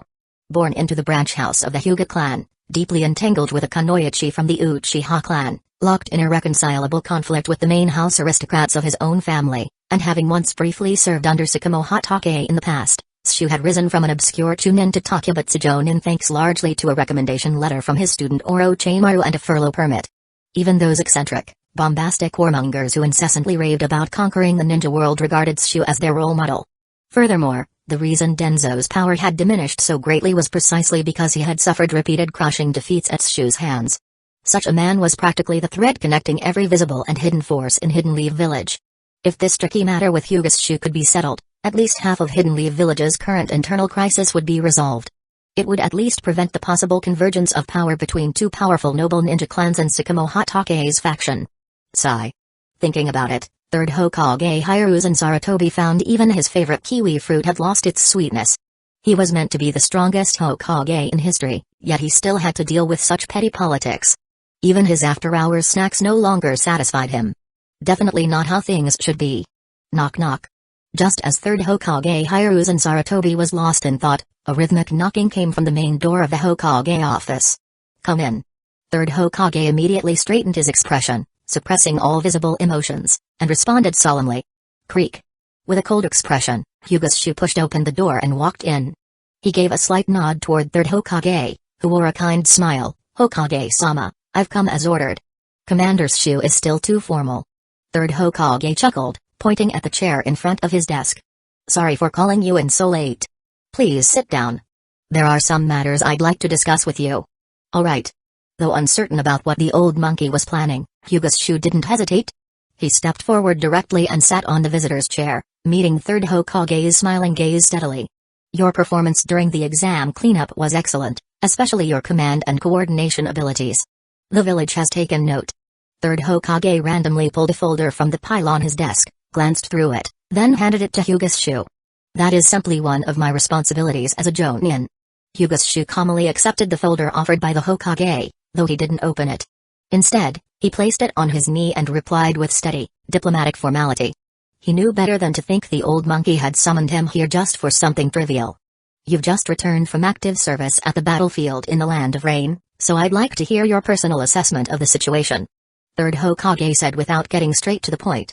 Besides, Orochimaru spoke highly of you.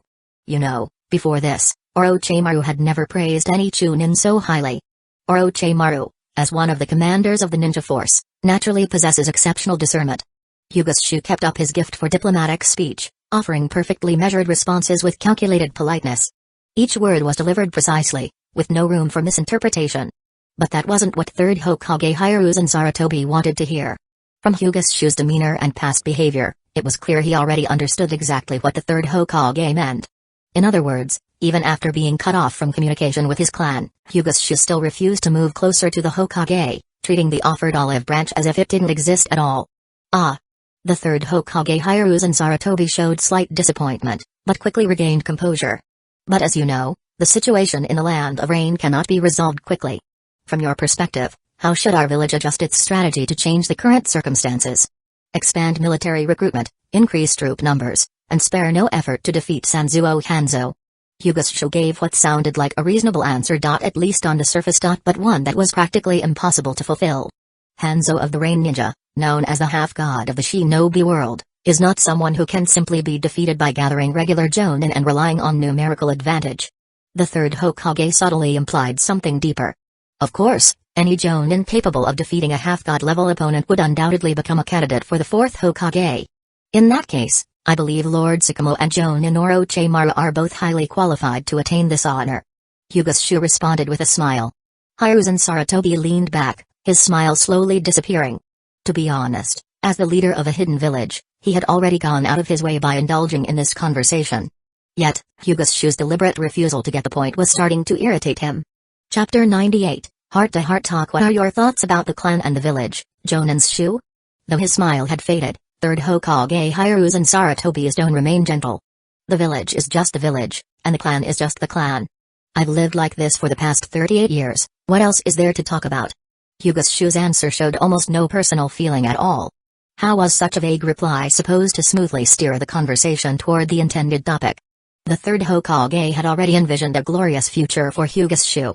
He had carefully prepared persuasive words to weave a grand blueprint, eagerly waiting for Shu to take the bait. At this critical moment, how could he still refuse to bite the hook?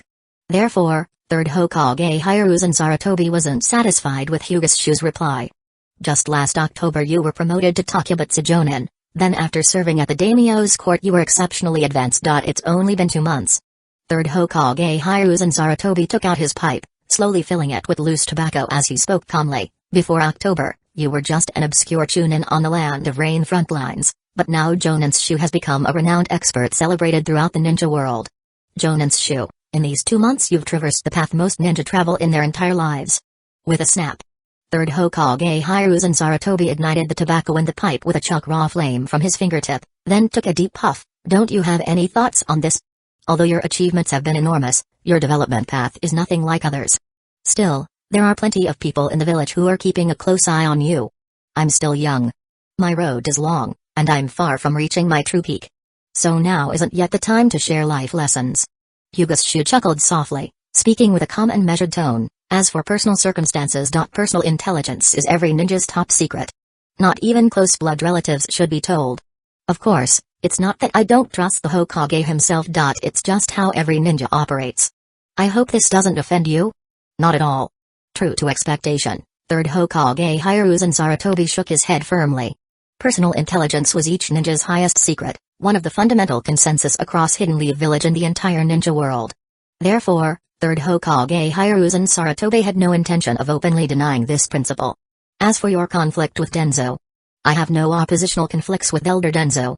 Before the old monkey could finish speaking, Hyuga interrupted directly. If he hadn't dragged me into his affairs, I wouldn't have any interest in provoking a worm rotting underground and wasting his life away. Even if Denzo has countless faults, he remains an elder of the village.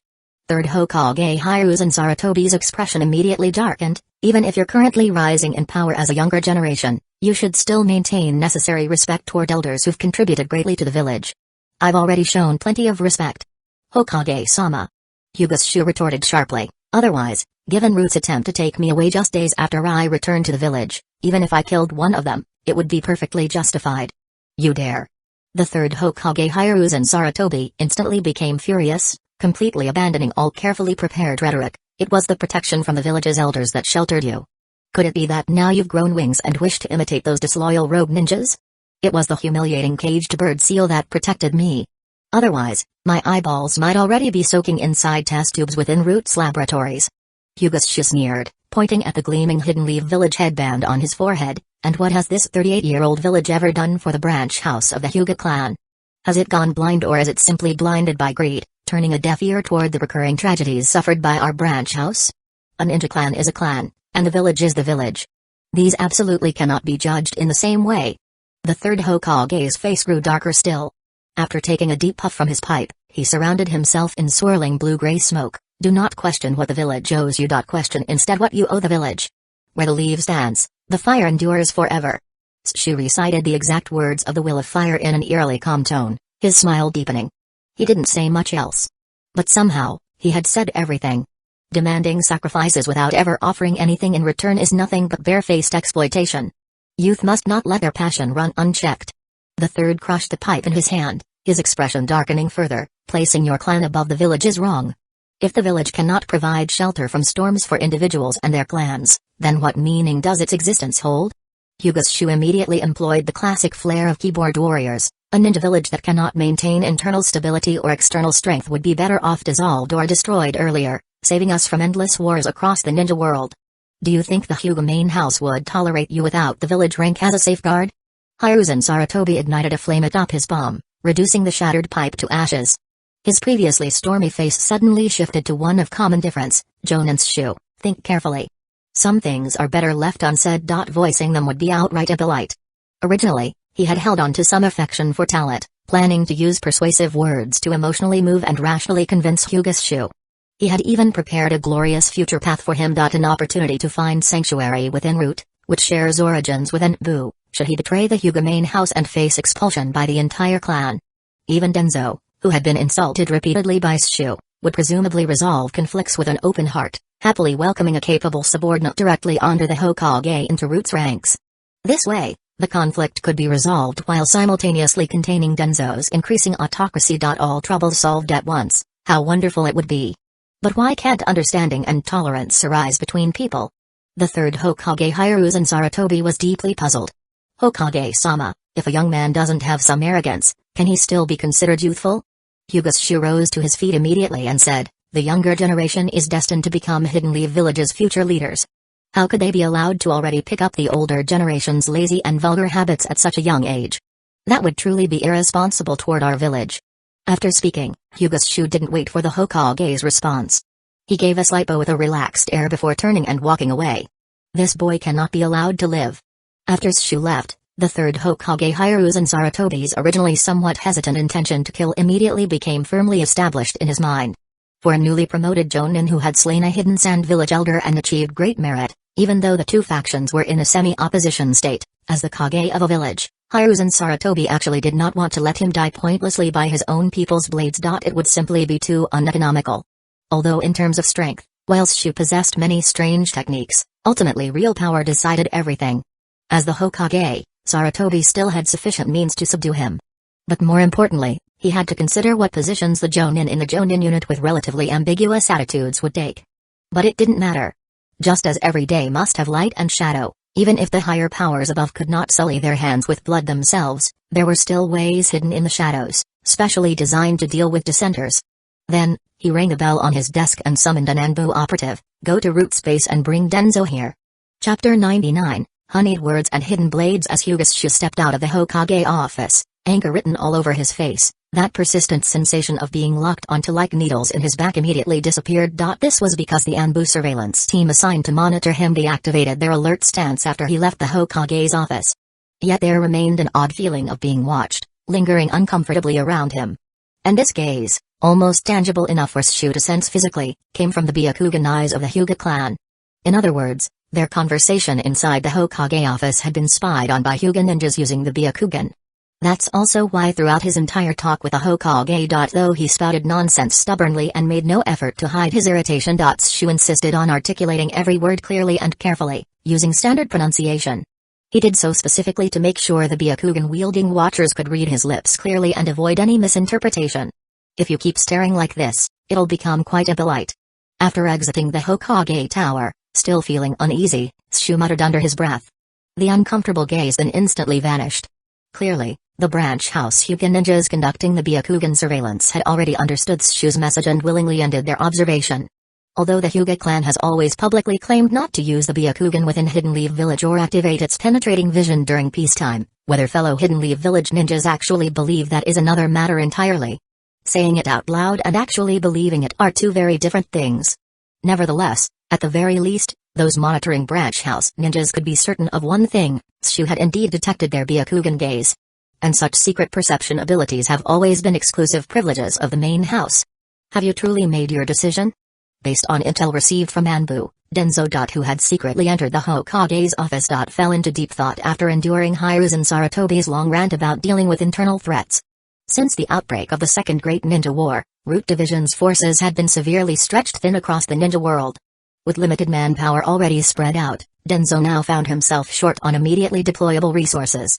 Moreover, intelligence analysts within Root, having analyzed the capabilities demonstrated by Shu, offered comprehensive assessments concluding that Root currently lacked the strength required to eliminate someone like Shu. That's exactly why, despite Denzo's underlying interest, he kept restraining his inner impulses. Even swallowing his pride when publicly humiliated by Shu. This wasn't because Denzo suddenly became more patient or friendly, it mainly came from just how complicated Shu proved to be. So even faced with encouragement and implied support from his longtime friend Hyruzen Sarutobi, Denzo still carefully weighed the pros and cons before making any move. He didn't rush into decisions. The Hyuga clan is ultimately an indispensable part of the village. Our top priority should be guiding them back when they've strayed from the path. Third Hokage Hyruzen Sarutobi pointed out, a few scheming bastards are dragging innocent lower-ranked ninja into their political games for their own selfish gain. This is absolutely unacceptable to us. Denzo hesitated. Come on, old monkey. There's no one else here. Drop the act. And that was exactly what he was truly thinking. But Hyruzen had already slipped into full performance mode, a rather dangerous state. So Denzo could do nothing but grit his teeth and listen as he rambled on about the so-called tyranny of the minority over the majority. Though this indeed applied to powerful clans like the Hyuga, the truth was, it wasn't just the Hyuga clan growing restless right now. Among the declining clans dependent on the Hyuga, very few were actually being misled. Therefore, all these decisions were simply based on clan interests. A completely normal and understandable appeal. But that wasn't really the issue at hand. Tonight, Old Monkey had summoned him specifically to target that most troublesome Jonin, right? How did things suddenly shift entirely toward the Hyuga clan? Hiruzen. Hyuga's Shu is no easy opponent. Finally losing patience after listening to endless droning, Denzo interrupted the third Hokage's infinite circular ranting. That man isn't the kind who'll fall for your so-called will of fire. If everything could be settled through talking alone, then what need would there be for tongue-cutting seal, or brutal wars? This was also why Denzo sneered at his old friend's methods. Wasn't handling him already entrusted to you? The third Hokage retorted. Denzo was momentarily speechless. Although he hadn't explicitly agreed, in reality, he didn't have much room to maneuver either. After all, the Hokage himself, Hiruzen Sarutobi, had already made things clear. If Hyuga's Shu walked away unscathed, there'd be no way to justify it afterward. Still, unless those damn existing problems were solved first, even taking out Shu with underhanded methods wouldn't be easy. With root division alone, we can't complete this mission independently. Although the third Hokage had supplied Denzo's root division with various ninja tools and secret jutsu, the core execution still relied on root operatives themselves. The real problem was that currently, even counting captured shinobi still undergoing domestication, fully deployable root members numbered no more than 70. Their abilities varied greatly, coordination was weak, and rushing in recklessly would only alert the enemy.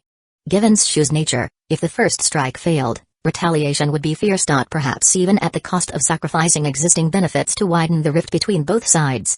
You yourself must prepare to get involved. The third Hokage said discontentedly. But that still isn't enough. Denzo shook his head firmly. You've seen Shu's tactics and battle intelligence reports yourself. You know full well he's not someone ordinary folks can handle. I will not intervene personally. Being hailed as the strongest Hokage in history, I cannot bring myself to act against another Kage without concrete evidence of betrayal. The third Hokage Hiruzen Sarutobi firmly rejected his friend Denzo's indirect request for action. The true reason was even simpler: a god must neither bleed nor reveal any imperfection. Once a deity reveals vulnerability, there will always be ambitious challengers eager to test their strength. Maintaining an aura of mystery was far more advisable. So you're just going to let Root perish without dealing with that guy? Denzo angrily began to argue back. The daimyo's court, Hiruzen Sarutobi simply replied, dropping a geographical term. Huh? Denzo immediately caught on. Guardian ninjas. They both shouted in unison. That's a solid enough reason, and it wouldn't be a big deal to get the daimyo's guardian ninjas involved, Denzo mused briefly before nodding in agreement. At least this plan seemed far more feasible than his previous wild idea of using spies from rival villages to eliminate Hyuga's Shu. But what if the guardian ninjas at the daimyo's court refused to cooperate? Denzo casually asked. If that's the case, ninjas without even basic loyalty instincts are better off eliminated, Hiruzen Sarutobi calmly stated his opinion. As for success or failure, merits or faults, those were matters for the future. Nothing mattered more than preserving one's image at the moment. Reputation was paramount in politics. I see, Denzo sighed, realizing his old friend would never abandon his stance or reconsider. If that's settled, then transfer a squad from the sealing team to Root. There will also be a special unit from the body disposal squad temporarily placed under your command. Use them wisely when the moment arrives. Hiruzen Sarutobi even proactively offered additional resources, clearly showing his conflicted urgency to eliminate Hyuga's Shu. Chapter 100, Ready and waiting in a seemingly calm pond yet stirring with hidden currents. Time reached the 15th of January in Hidden Leaf Village year 39. The day this year's internal Chunin exams would begin. On this very day, Hyuga's Shu. Who had been lounging around the Jonin unit dormitory for several days. Received a new assignment, temporary assignment, Jonin level Forest Security Patrol Officer. Might Dewey mulled over the strangely worded title repeatedly, turning it over from every angle. Yet he ultimately accepted the task. According to the mission document's requirements, he would lead 21 Chunin examiners and 3 ANBU liaison officers responsible for maintaining security throughout the Forest of Death examination area. Should any Geinin candidates encounter danger, he must organize rescue operations accordingly. Among the lower-ranked Geinin participants who entered the exam as teams, Might Dewey stood out dramatically by taking the test alone. But Might Dewey paid no mind to the curious stares he got. He was too caught up in his own excitement to care. Although he'd first heard about the Chunin exams during an E-ranked mission, when he received the application notice personally delivered by Shu, Might Dewey never imagined himself actually participating in this round of exams. Because according to regulations, Chunin exams required contestants to participate as 3-member squads. Therefore, upon receiving the official exam notification and guidelines delivered through administrative ninja channels, Might Dewey practically jumped through the roof with joy. Now, standing at the Forest of Death's entrance, Might Dewey couldn't stop bouncing up and down in front of everyone. Examiners included. As he let out all his built-up energy. Might Dewey, gay nin. After a series of checks, it finally became Might Dewey's turn for identity verification. Present. While squatting and doing frog jumps with his knees hugged, Might Dewey immediately sprang upright like a bolt of lightning, darting to the examiner so fast he almost looked like he used body flicker. Please present your candidate materials for verification. Startled, the Chunin examiner hesitated slightly before making his request. Yes, sir. Might Dewey quickly handed over a file folder containing all documents he'd meticulously prepared per exam guidelines. After confirming everything was in order, the Chunin examiner passed Might Dewey a scroll while explaining, "This is your team's exam scroll. You mustn't open it during the exam. You'll also need to acquire another scroll inside the Forest of Death. I have the Earth Element scroll, so I need to gather the Heaven Element scroll, correct?" Overjoyed, Might Dewey asked directly.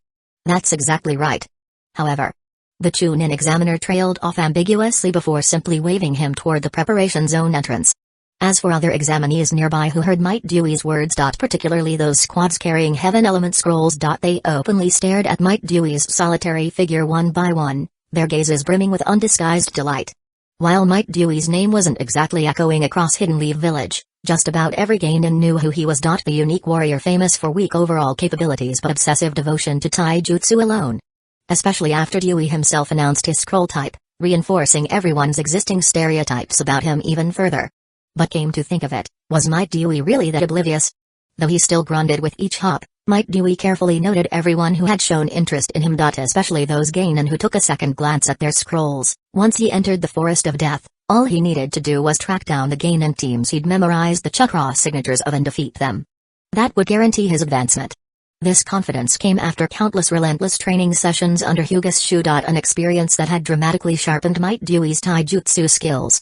Jonan's Shu, if I'm not mistaken, examinee Might Dewey should be your direct subordinate, right? Inside the monitoring room at the central tower of the Forest of Death, Hyuga's Shu sat idly watching examinees on surveillance footage while an Anbu liaison officer beside him decided to make small talk. Yes. Hyuga's Shu glanced at the screen where Might Dewey was hopping around, then nodded slightly. To be honest, his taijutsu is actually quite impressive.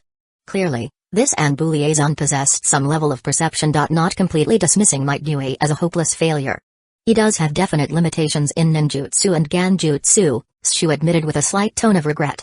That's true. Compared to you, Jonan's Shu, he still has quite a long way to go. Although you've always stayed in the village, I've also heard stories about your heroic feats on the western front line. There was a hint of flattery in the Anbu's voice. Your information seems pretty sharp then, Shu replied indifferently. At the same time, he subtly raised his guard. It wouldn't have mattered much if it were just random chatter, but now the conversation was clearly going beyond casual talk between people barely acquainted. If they were both martial faction ninja, it might have made sense. But why was an Anbu officer talking so much? If Hyuga's Shu hadn't failed to detect the Root Division's characteristic stench of corruption around this Anbu liaison, he might have already suspected Denzo was plotting something against him. Although he could confirm through voice and body language that they'd never met before, the overly familiar tone the man used now felt strangely unsettling. Shu didn't recall ever meeting such a person. As the saying goes, there's no such thing as a free chat. The fact that this unknown Anbu officer approached him for idle conversation meant he definitely had an agenda. Perhaps investigating his background, or intentionally distracting his attention. It definitely wasn't because he was bored. Thus, after hesitating briefly, Hyuga's Shu swapped out Ignite, one of his existing summoner skills, for Purify. His current combat techniques were essentially sufficient. At best, Ignite merely added extra damage. More of a luxury than necessity. Exchanging it for Purify would be better, providing a crucial life-saving option when danger arose. Moreover, in case of any unexpected incident, the greatest danger often came from one's closest surroundings. Especially from an Anbu communications officer whose true identity remained unknown. Although his current precautions might seem like paranoia or even borderline obsessive, Hyuga's Shu believed it was just about right. Not excessively nervous to the point of seeing enemies everywhere, nor too relaxed due to being within the village while in the middle of a mission. He managed to keep that sharp wartime alertness. That said, despite never turning around, Shu could still clearly see without activating his Byakugan the Anbu communications officer standing silently in a corner of the room, gazing at his back with quiet and thoughtful scrutiny. With a sharp and prolonged whistle, a signal flare shot into the sky. The Gainin gathered at the entrance of the Forest of Death immediately sprang into action like arrows released from bows, dashing into the forest. All stationed units pay attention. The exam has officially begun. Hyuga picked up the microphone and announced, all surveillance posts should remain hidden. And if any Gainin encounter danger, you must provide timely assistance. Understood? Understood. Received. 7 Chunin observation teams spread across the Forest of Death responded in unison. The exam has started. Standing behind Hyuga, the Anbu communications officer lifted his head and looked toward the clock on the wall. 12:15 p.m., January 15th. 15 minutes had exactly passed since their first conversation. It should be enough by now, the Anbu communications officer thought inwardly as he watched Shu continuously issue orders while monitoring the screens. Next would be the Chunin exams phase. And time for the Guardians of the Daimyo's court to shine. Chapter 101, Suddenness. Although this simplified version of the Chunin exams had considerably shortened procedures and added many more safety precautions for the participating Gainin, it didn't mean there was absolutely no risk to life. Hyuga's security duties only permitted intervention when a candidate faced danger beyond self-rescue capability. Like food poisoning or other physical incapacitation. And had sent out a distress signal. But if 2 teams met and fought, no matter how bad the injuries or how many died, as long as no distress signals were emitted by the Gainin participants, the Chunin examiners would remain indifferent onlookers. This seemingly heartless regulation reflected the harsh and cold reality of the ninja world. If one couldn't handle such situations on their own or maintain basic survival skills. Especially something as simple as launching a signal flare to surrender. It simply proved that the ninja lacked not only skill but fundamental qualification to protect their own life. In that case, death was simply their due. No sympathy needed. Of course, another reason for this attitude was that most of the Gainin taking the exam came from civilian families, and quite a few were current 5th or 6th year students still attending the Ninja Academy. This blondie seems kind of interesting. Just as Hyuga focused intently on monitoring the screens, an Anbu communications officer sitting in a corner pointed at one monitor and started making small talk. Whether it's concealment technique or trap setting ability, he deserves commendation. And what's even more impressive, he's still just a 5th year student at the academy. Following the Anbu officer's gaze, Shu observed a screen showing a handsome little boy with golden hair rapidly setting traps. Judging from his techniques, his style clearly bore battlefield influence. Quite different from the capture-oriented traps taught at the Ninja Academy. His other 2 teammates had already been disguised and hidden nearby by him personally. What's his name? Shu suddenly asked. Jonan. Shu finally acknowledged me. The Anbu officer spoke in a tone tinged with both surprise and mild amusement. Let me think. According to registration records, his name should be Minato. Just an ordinary kid from a civilian background. An unusually hardworking junior prodigy type. Minato Namikaze, is it? Shu raised an eyebrow slightly, showing some surprise. You know him, Jonan Shu? Said the Anbu officer. Oh right, I forgot you have authority to reorganize your directly commanded squad by selecting certain Gainin participants. Shu remained noncommittal. Though he did possess slight celebrity collecting tendencies, he generally acted spontaneously, not overly focused on recruiting historically renowned geniuses into his ranks. Moreover, considering his current awkward position within the village, aside from self-driven geniuses like Mike Dewey who excelled despite academic imbalances, bringing others under his command might actually hinder his development. But this Gainin named Minato Namikaze has already entered an apprenticeship with Jiraiya-sama. I'm afraid you'll need to look elsewhere for your team members, Honorable Shu. The Anbu communications officer suddenly slapped his forehead, as though just remembering the fact. Is that so? A real shame, replied Hyuga Shu in a flat tone. Yet a growing sense of unease churned inside him. It felt like something loomed over him. Something trying to take control of him. But whether through his Byakugan perception or the system's summoner template, he currently showed no signs of physical abnormalities. Besides, all 21 Chunin examiners he'd deployed were still carrying out their observation duties as usual. Everything seemed perfectly under control. Honorable Shu? Suddenly, Hyuga Shu heard the voice of the Anbu communications officer calling beside his ear. What is it? His eyelid twitched slightly, snapping out of his daze. He checked his watch and realized he might have zoned out for about a dozen seconds. More importantly, he couldn't recall anything that happened during those lost moments. Moreover, this talkative Anbu messenger had somehow moved to stand only 3 steps behind him without notice. I've got a question now. Rubbing his temples slowly, Hyuga Shu spoke cautiously. The messenger leaned closer attentively. Just which ninja clan are you really from? Hyuga Shu turned around fully, locking eyes on the increasingly unsettling figure of the Anbu communicator. You're definitely not ordinary Anbu material, Nor are you any typical clan ninja. Well, although I don't mind revealing my family background, there are rules regarding confidentiality within Anbu. Please forgive me for being unable to answer, Honorable Shu. The messenger waved his hand gently, indicating he meant no offense. Is that right? How fascinating. Hyuga Shu did not immediately take further action. Instead, he gave the seemingly flustered Anbu communications officer one long, penetrating gaze before turning back toward the surveillance monitors. Into the microphone, he began issuing rescue instructions to each of the 7 Chunin observation teams. Meanwhile, he also paid particular attention to Might Dewey's performance. Although fighting alone while surrounded by enemies clearly puts him at a disadvantage, although he'd openly revealed the scroll type he held by shouting it aloud, making others consider him foolish. A weakling barely standing, although many teams holding heaven scrolls were targeting him. And yet, despite all that, Might Dewey refused to give up. Using nothing but his extraordinary strength, he barreled headlong through the death forest, sprinting toward the tower where candidates could enter only after collecting 2 scrolls.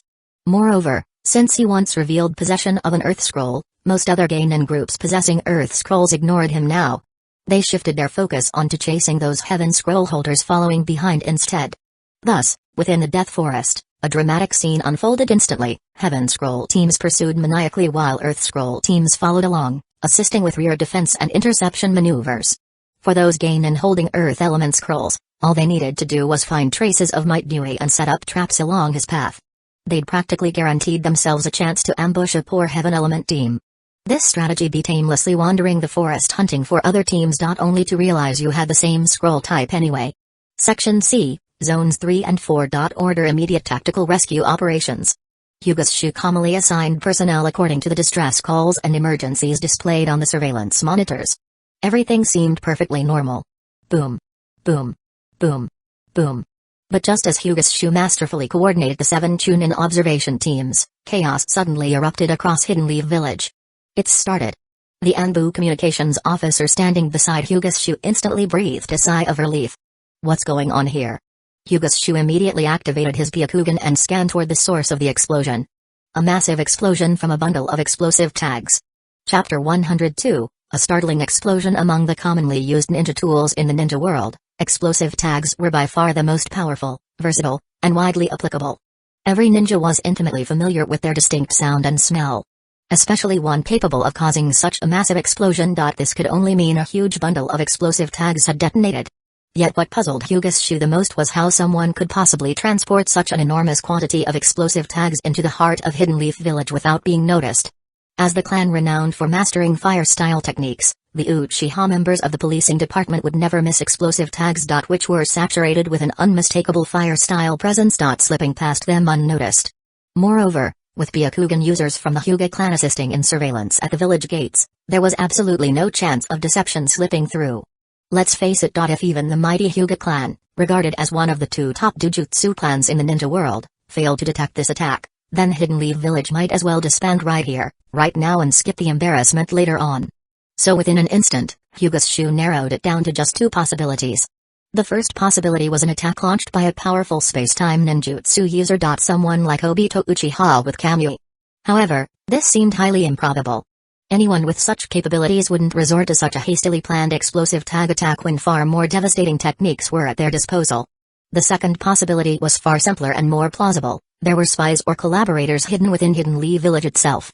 And not just one. This group must have had deep knowledge of the village and support from inside to gather such an overwhelming number of explosive tags. Continue the Chunin exams as scheduled. The voice of Proctor Jonin Kaorio rang out through the high-pitched speakers installed in the monitoring room atop the tower. This announcement was simultaneously transmitted to various functional areas, suggesting that either the village authorities or at least some influential figures didn't believe the recent explosion posed enough threat to justify stopping the exams. Understood. Hyuga Shu responded into the communicator first, then sent a message through his earpiece to his 7 Chunin observation teams. Proceed with the exams normally. Let nothing interfere. But things didn't settle down so easily. Not long after, Jonin Kaorio's voice echoed from the loudspeakers again. Jonin level shinobi including Kato Heian, Yamanaka Toshimaki, and Minato Kazukar to assemble immediately at the entrance of the Death Forest. Jonin Shu, please continue overseeing the security detail guarding the exam venue. Received. Hyuga Shu replied with a frown. Something about how things were playing out felt off. Surely Hidden Leaf Village wasn't so ill-prepared that it couldn't even deal with a sudden attack like this. Byakugan, activating his Byakugan once more, Shu extended its telescopic vision toward the direction of the village. The explosion site was still engulfed in thick smoke. Even after a long time, the smoke refused to clear, occasionally broken by distant blasts echoing from within. Though Hyuga Sasha stood far away and couldn't directly hear the sounds from the blast zone, he could easily gauge the severity of the incident from the panic in the surrounding areas. Even more alarming. Just a short distance from the explosion lay Hidden Leaf Village's cornerstone institution, the Ninja Academy.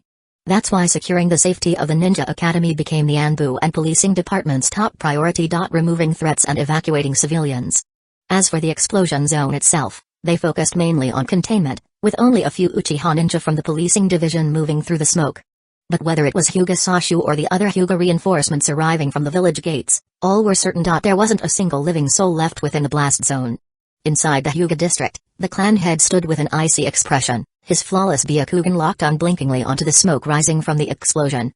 Whether the attackers had meticulously planned this strike and already withdrawn, or had simply blown themselves up entirely, leaving no trace behind. The truth remained that although smoke filled the Byakugan's vision, not even the faintest hint of life remained. In short, this was no accident. It was a cold-blooded, meticulously planned attack. But then. Who had the guts to do something like this? Better yet. Who had the capability? This wasn't just about slipping past surveillance from the policing department and the assisting Byakugan-wielding Hyuga ninja. It meant that practically every major Hidden Leaf Village division. From the Anbu, Root, Intelligence Division, all the way to the Barrier Unit. Was guilty of serious negligence.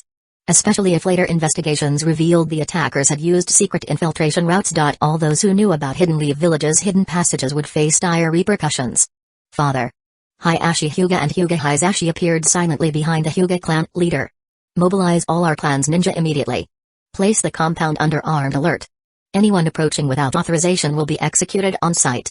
The Hyuga clan leader commanded coldly. Also, send all women, children, and elders into the emergency shelter. As you command. Though taken aback, Hayashi and Hisashi didn't dare question their father. They obeyed without hesitation and got straight to work. And the Hyuga weren't the only ones taking such action. Whether it was the ever-watchful Uchiha clan, or the Hokage's close allies. Inoshikacho. Each clan's immediate response was to mobilize their forces, lock down their district perimeters, and protect their own families. As for what happened elsewhere in the village. Let the Anbu and policing department deal with it. A divided village indeed.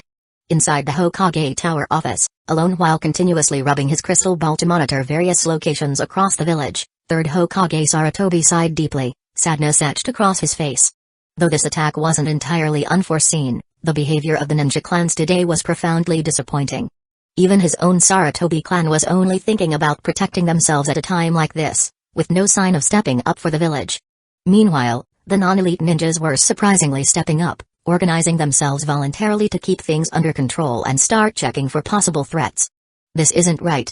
Hayashi Saratobi suddenly noticed a common trait among these civilian ninjas. They were all wearing red armbands tied around their right arms. What is this? With a grim expression, Hayashi Saratobi quickly adjusted the distance of his crystal ball's vision, zooming in to identify specific faces. They're actually Tsukumo's subordinates. This couldn't be good. Immediately, third Hokage Hiruzen Saratobi rang the bell, summoning an Anbu ninja, issue immediate orders for mobilization and martial law. Deploy directly commanded units to maintain order. No personnel shall be allowed to leave their residential areas without prior authorization. The Anbu ninja left instantly using body flicker. Let's see how the Guardian ninjas and Enzo's guys react now. Although eager to observe what was happening inside the Death Forest, to avoid alerting Hyuga Shu. Who possessed highly sensitive sensory abilities. Third Hokage Hiruzen Saratobi suppressed his impulse, quietly waiting for the final outcome. Chapter 103, Winds and Thunder Collide. Honorable Shu? Dazed, Hyuga Shu heard a wavering, faint voice by his ear, just relax, Shu-sama. Close your eyes for a moment and everything will feel much better. The hypnotic voice, combined with an overwhelming sense of fatigue rising from deep within his body, made Shu's head feel heavier and heavier. His eyelids drooped heavily, trembling as if trying to stay open. In fact, Shu even felt this was simply a natural bodily reaction. If not for the system interface flashing urgent red warnings, Shu might have given into the drowsiness and fallen asleep right there. Oh right, what was your Anbu code name again? With one hand braced against the surveillance console and the other pressing hard against his temples, Shu didn't turn around, but his Byakugan had already activated and locked onto the Anbu communications officer standing merely a step away. "Ah, Honorable Shu, you must be very tired. Why don't you stop worrying about these trivial matters and rest properly first?" The Anbu officer's voice carried a hypnotic charm, drawing Shu deeper into a trance, intensifying his drowsiness. Ganjutsu. Shu took a sharp breath, hoping the cold air would clear his mind, but it only made the dizziness worse. Or perhaps some special secret medicinal potion? If he still couldn't realize he'd been secretly attacked now, Shu might as well just die. How about a combination of both Ganjutsu and secret medicine? The Anbu officer's voice grew stranger by the second. Instead of stepping closer, he began retreating slowly back to his original spot in the corner. "Is that so? Remarkable Ganjutsu and secret medicine indeed." Shu tried reaching behind his back into his ninja tool pouch for the antidote pill stored inside, but his hand flailed through empty space for quite some time without ever finding the pouch fastened tightly against his hip bone. Of course. After all, it's a gift from the daimyo's court, to none other than the mighty and revered Honorable Shu. A chilling giggle echoed unnaturally through the room, shifting between male and female tones like a phantom moving through the shadows. Under this strange auditory assault, Shu's sense of impending unconsciousness intensified rapidly. "Humphrey. You're still not making your move yet?" Shu ceased his futile search, his voice beginning to deepen. "So it seems you belong to the daimyo's guardian ninjas." A low, eerie laughter filled the air. The figure of the enigmatic Anbu officer suddenly scattered like ashes caught in a gentle breeze, dispersing upward from below. These swirling ashes transformed into several gray whirlwinds hurtling straight towards Shu. "I used to read ninja novels. I never understood why the villains always talked so much." Although his lower body had completely turned to ashes, the Anbu communications officer's voice continued echoing, "But now I get it. It's all about buying time. After all, both secret medicinal potions and Ganjutsu need time to take effect. Especially when facing a formidable opponent like Hyuga Shu, one must invest countless efforts just to stand a chance. But thankfully, perseverance pays off. The illustrious rising star of Hidden Leaf Village's martial faction will fall into my hands today. Oh right. You probably don't know how much your head is worth on the black market? Actually I don't. May I ask how much it is worth?" Hyuga Shu suddenly straightened his posture, and his voice started becoming clear. "Well, it's a pretty big bounty. But wait. What's going on?" The arrogant Anbu communications officer was about to answer when he suddenly sensed something wrong. Looking up, he noticed that Hyuga Shu's body still seemed unable to stop trembling. Instantly relaxing, he reassured himself. "So it's just bluffing. You really scared me for a moment there." From the physical features displayed by Hyuga Shu, although he seemed to have suppressed the effects of both Ganjutsu and secret potion through some chakra manipulation techniques, he hadn't completely broken free yet. Therefore, he should still be under control. Fine, no need to imitate those brainless villains anymore. Chuckling ominously, the Anbu communications officer whose lower body had entirely dispersed into ash began slowly forming hand seals with his remaining upper body, preparing to finish the job quickly and enjoyably with a secret jutsu. "From this day forward, no one in the ninja world will dare look down on our glorious Iburi clan again." As the deadly Ganjutsu neared completion against a famous Jonin, the Anbu communications officer couldn't contain his excitement, even revealing his previously concealed true identity. "Iburi? That clan capable of turning their entire bodies into smoke?" Hyuga Shu asked again, "Do you really think you can continue living within the Land of Fire, or even the ninja world, after offending the Hyuga clan? Hey! This is the daimyo's decree. Even the Hokage of Hidden Leaf Village cannot defy it." As the final seal completed, the remaining upper half of the Anbu communications officer transformed into smoke, forming a small gray whirlwind rushing toward Hyuga Shu. "Purify." Hyuga Shu inhaled deeply once more, silently activating the summoner's skill he had long been readying. As a glow only visible to himself flickered, all discomfort from his body vanished instantly. What? The Iburi ninja disguised as an Anbu officer who originally believed victory was certain suddenly felt as if struck by lightning. His smoky form attempting to infiltrate Shu's body abruptly froze midair. Then, his previously semi-vaporized upper body gradually solidified, taking on the texture of living flesh. Yet for an Iburi ninja with special abilities, this was pure catastrophe. Especially while performing the clan's signature secret technique, this reversal caused immediate backlash upon his physical form. No. This is impossible. The Iburi ninja let out a cry of horror. It made no sense at all. How could someone possibly dispel the Iburi clan's most advanced secret assassination technique? One that incorporated the pinnacle of illusion arts from the Fire Daimyo's guardian ninjas. In just a single breath. This was neither ninjutsu nor related to chakra. It was simply beyond comprehension. What's so impossible about it? Hyuga raised his hand, gathering chakra in his palm using the gentle fist technique, aiming directly at the Iburi ninja who had restored his upper torso. I wonder, when your upper body gets destroyed like this, will you vanish into thin air or scatter into a bloody storm? No. Honorable. Puff. Before the terrified Iburi ninja could finish speaking, Hyuga unleashed a blast of chakra, turning him instantly into a pulp of flesh and blood. Somewhat unexpectedly, his semi-levitating physical form exploded into a crimson burst across the sky like shrapnel from a blood-soaked bomb, then transformed midair into streams of black smoke that vanished without a trace. Though eerie, that kind of death fit the Iburi clan's traits perfectly. They were known to fear wind-style techniques. Your clan has already invited its own doom. Hyuga muttered a declaration that nobody would hear. From his Byakugan perspective, dozens of figures were now rapidly approaching the central tower in the death forest where he stood. Although they tried hard to suppress their chakra presence, each individual's chakra aura was at least as solid and refined as those special jonin renowned for their jutsu skills. Humphrey. Shu took a deep breath and pressed on his microphone and earpiece. As expected, both had stopped functioning. This wasn't just the daimyo's guardian ninjas using the Chunin exams as cover. Someone in Hidden Leaf Village was behind this too, or else these devices wouldn't have been so easily jammed. If the communications equipment of a major ninja village were truly this easy to infiltrate, then where was the secrecy? Where was the security? Furthermore, communication equipment was linked to internal units like the sealing team and barrier unit. These were deeply tied to the Senju bloodline and passed down strictly through the Hokage line. Outsiders had almost no chance of interfering. Hyuga pulled out a sealing scroll from the scroll pouch strapped across his chest, intending to unseal and deploy the torch pole weapon stored inside as a means of defense.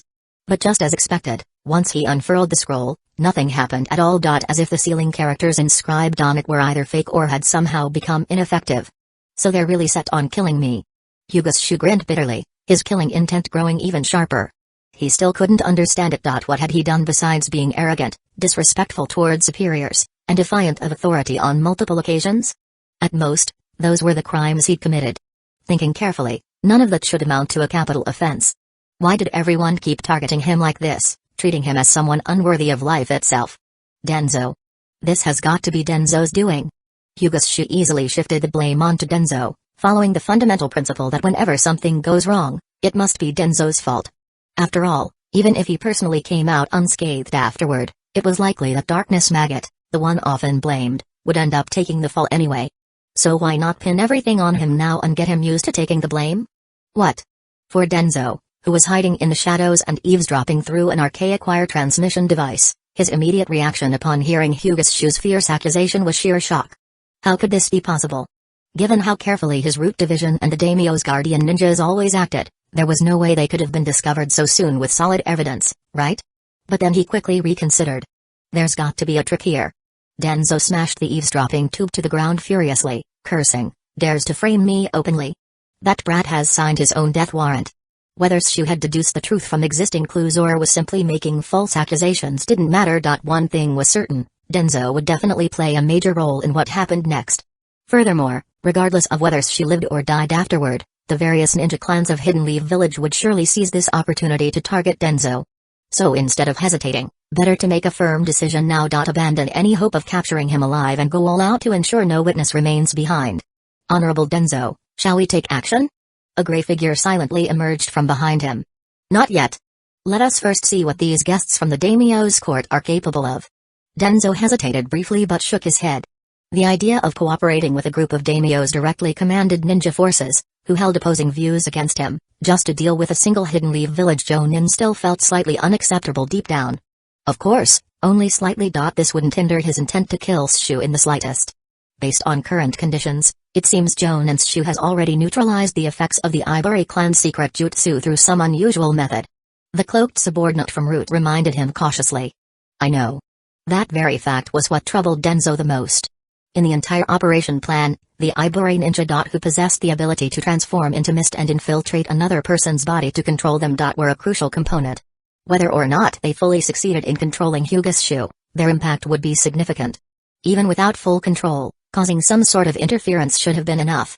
But now, this individual, the strongest living member of the Iburi clan, the sole inheritor of their secret techniques, and a master assassin who'd integrated illusion techniques. Had perished under Shu's bizarre and unexpected methods, reduced to nothing but ashes and scattered remains.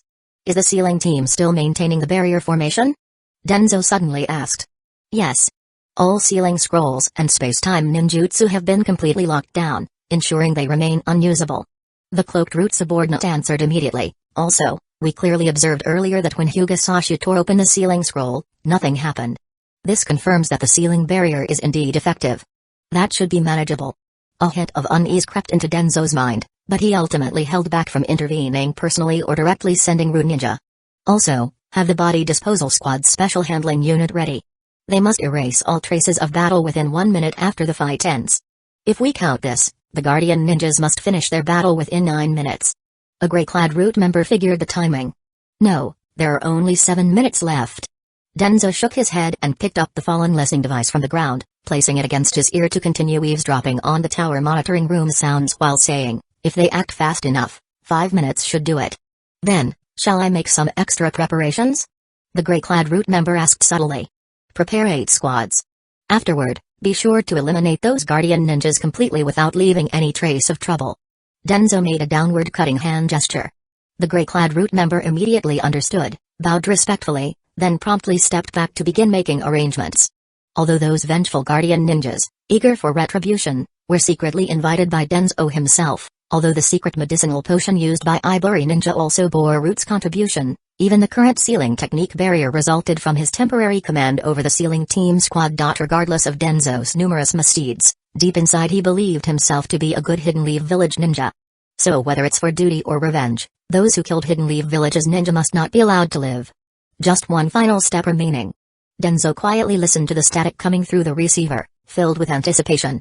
He didn't believe that Hyuga's Shu could still perform at full capacity after breaking free from both the effects of the secret jutsu and the Ganjutsu. Furthermore, with the sealing team's barrier blocking all space-time ninjutsu usage, his nearly short-range, Flying Thunder God, technique certainly wouldn't work either. In that case, was Hyuga's Shu actually capable of breaking through an encirclement formed by dozens of Guardian Ninjas? He didn't believe a word of it. Chapter 104, Ruthless Methods. Every powerful ninja renowned in the ninja world has been meticulously analyzed by those with hidden or open intentions. From the 5 Kage down to young rising talents among the Geinin and Chunin ranks. No one is exempt. This is precisely why ninjas regard intelligence as their most vital asset. Any ninja who doesn't value secrecy is asking to die. And never even get a grave.